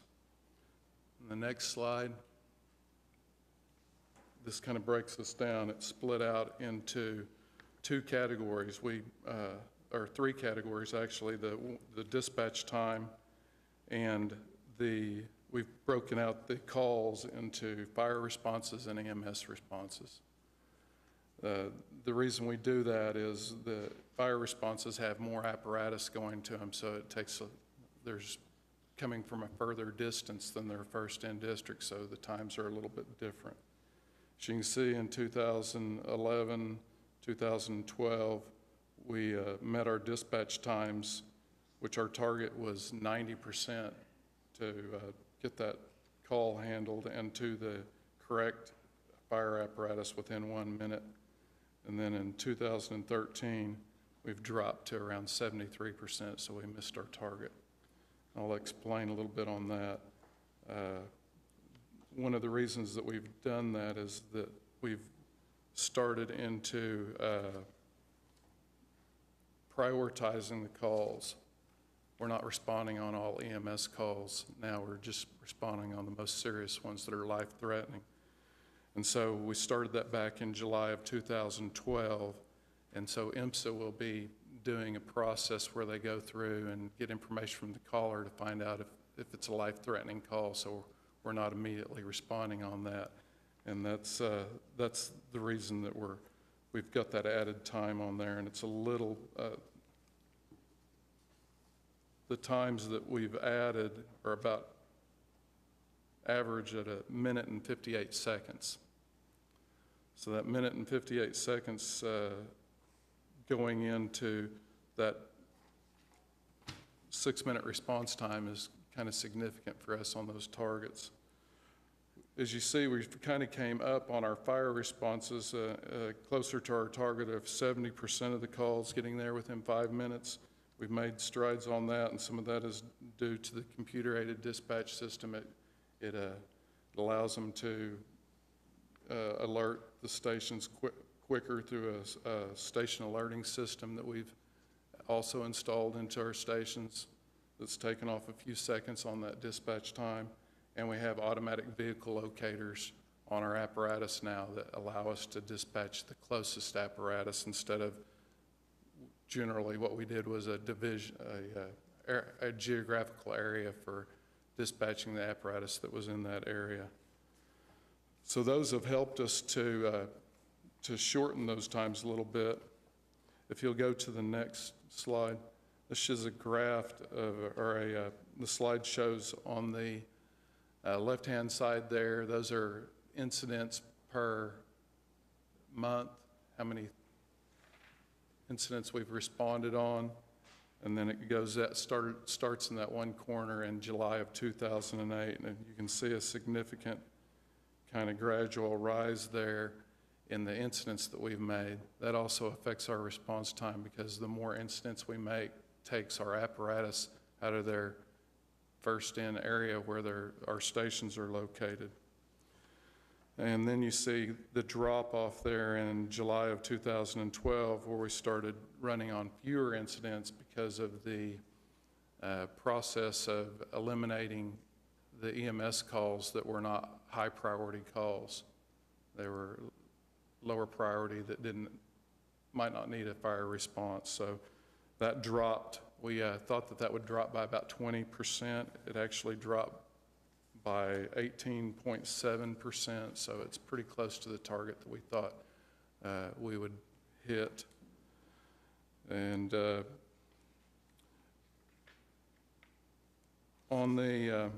we may need to change the way we report our response times due to the fact that we're not receiving that call from IMSA immediately. They're going through their pro Q&A response with the calling party to see if it is a life-threatening call, because we're still pretty well meeting our target of that 1 minute dispatch time. Almost all the time we're getting our calls when it comes to fire dispatched in around 19 seconds. So that's given us a little bit of the time for our over-the-road response time for our apparatus to actually get across there. As you well know, we've got a challenge in this city that most cities don't have because we have 621 square miles, and those rural areas are harder to get through in that response time. So the last slide here says some of our strategies to try to cut those response times, and it's by 3 additional fire stations in Oklahoma City, which was approved from bond in 2007. We've actually started on Station 26, which is at 119th and Rockwell, southwest part of the city, which that area has grown. There's a lot more residential and population out in that area, so that should help us to cut some of those response times in that area. Also, every time we get another geographical location where we're responding from there, it leaves the apparatus that would have to come there in their geographical location, which decreases the response times there too. So, and then we'll have 2 other stations that will be going in the south part of the city. And we're gonna also be able to, with that same bond, we're gonna be able to rebuild a couple other stations and maybe relocate some resources. The I talked about some of the things that's helped us keep up on those response times, and a lot of them are technology, but we're kind of reaching the end of those things that are allowing us to keep up with some of this. I believe everybody realizes that we've had a great deal of increase in our responses. Even IMSA has noticed this year, and it may be due to just the flu outbreaks and things, but those calls take us out of our geographical locations and affect these response times quite a bit. So is there any questions on that? I just want to make sure that your response, the 1 minute dispatch time is measured from when the call is received in the 911 center until a dispatch is made? That full 6 minutes is from the time that it's received in the 911 center, and it actually, we used to report it whenever it got to fire dispatch. So the drop in the 1 minute is primarily on the EMS calls, because if somebody calls in and says you have a fire, that's going directly to fire, and you're certainly meeting the 1 minute in those calls. Yes. The calls going in saying they have a medical problem under the new system or new procedures goes to IMSA to determine the priority level, and then comes to you, but that clock is still running on a 1 minute, and that's what's caused the decrease. Yes, maybe I can clear that up a little bit. The call always comes into the 911 dispatcher, and that was either, if it's an EMS call, it's always went to IMSA's dispatchers. But through the computer system, we could see that call, and we would our dispatcher would immediately dispatch a fire apparatus before July of 2012. Right. And that's when our 1 minute would start for our dispatch time, which it was always running around 19, 20 seconds average. Not that it couldn't take longer than that in some cases. The fire calls, they haven't changed a bit. Like you were saying, Mayor, that whenever they came into the 911 caller, they go directly to the fire dispatcher. The challenge we have there, which I mentioned before, is we have several apparatus going on a fire call, which they're going to be coming from a further distance. And we've made some strides on that, and that was through those technology upgrades that we've had. We're still, if you take out the IMSA call taker time, we're still meeting all of those response times when the call comes to the fire department. We're still up in over the 90%. Okay. Any other questions for Cecil? Okay. Thank you, Chief Clay. Thank you. Who's doing? You're doing IMSA? Yeah, we had intended to have IMSA be here to give their report, but there was a conflict. Steve Williamson and Dr. Goodlow were both unable to make it today, so I'm just going to give a quick update on kind of where they are. Obviously, if there's any questions about IMSA, we'll forward those on to them and get the answers back for you. Our measure, as council, had a priority to make sure we knew what fire, police, and IMSA are doing on their response times. IMSA's goal is 8 minutes and 59 seconds in the Oklahoma City metro area, and in the first 6 months of the year, they've been responding to those calls 80% of the time within that time frame. That's down just slightly from last fiscal year. Their total for the whole fiscal year was 81% in last fiscal year. And so those of you that may have been on the EMSA board, they have a contractual agreement with Paramedics Plus of responding within 90% of the time, 8 minutes and 59 seconds. But Paramedics Plus is able to exclude some of those calls due to various system statuses or other exceptions. What we're looking at here is what the average citizen receives. This is all calls regardless of the time frame or what's going on. So 80% of the time, EMSA is there within 8 minutes and 59 seconds. The other area that we wanted to look at was cardiac survival rate. And unfortunately, in working with Dr. Goodlow's office, the Office of the Medical Director, they've fallen behind due to some staffing complications with pulling together the cardiac arrest survival rate. They hope to have the 2011 data in the coming weeks and then 2012 shortly thereafter. So we don't have any results to report this time. At our year-end report, we would certainly anticipate we'll have cardiac arrest survival rate for you to be able, and the plan is to track that on a year-to-year basis. As we look at this, hopefully what we've done here is given you a little bit of a look at providing a safe and secure community. What we intend to do is come back each quarter and highlight a couple of the other priorities. In about 3 months, we'll be coming back to look at maintaining strong financial management, promoting thriving neighborhoods, and then after the fourth quarter, developing a transportation system that works for all citizens, and supporting high-quality public education and community health and wellness. And then after that, our annual citizen report will be presented to Council. And then what we would expect is we'd start this process over again in next fiscal year with providing a safe and secure community coming up around this same time frame. We hope this gives you an opportunity to kind of look a little bit more in depth at those areas that are Council priorities, give you a chance to interact with the department heads who are working in those areas, hear about what they're doing to work to try to meet your priorities. So if there are any questions, I'd be happy to answer those for you, or if you have any comments or concerns on how we're doing this, we'd be happy to take those here. Larry? Yeah, I got a question as a former EMSA director.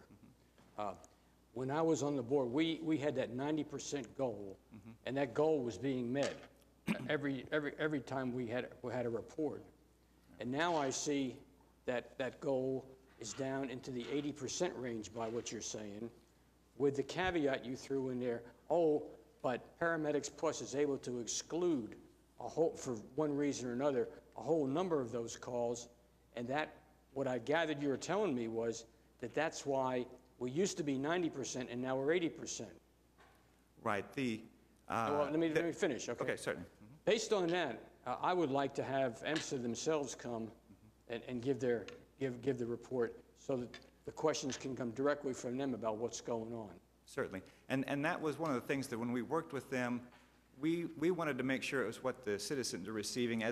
They have a specific contract with Paramedics Plus with various requirements for Paramedics Plus on their response times, and it's spelled out in the contract meeting that 90% level, but there are exceptions in there that's basically, again, for those contractual requirements. But again, Steve Williamson or someone from EMSA, we'll have them here in the coming weeks to be able to answer those questions for you. Okay. Thank you, Doug. Okay. Is that the end of city manager report? Yes, sir, it is. Okay. Do we have any citizens that have signed up? Any citizens to be heard? Okay, we have executive session.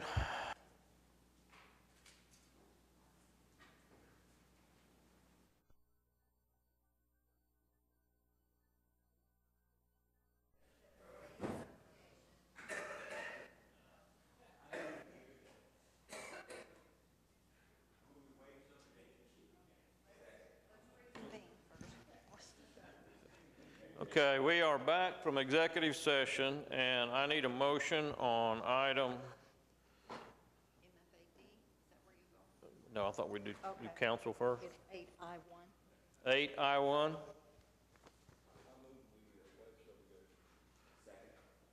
Motion and second. Cast your vote.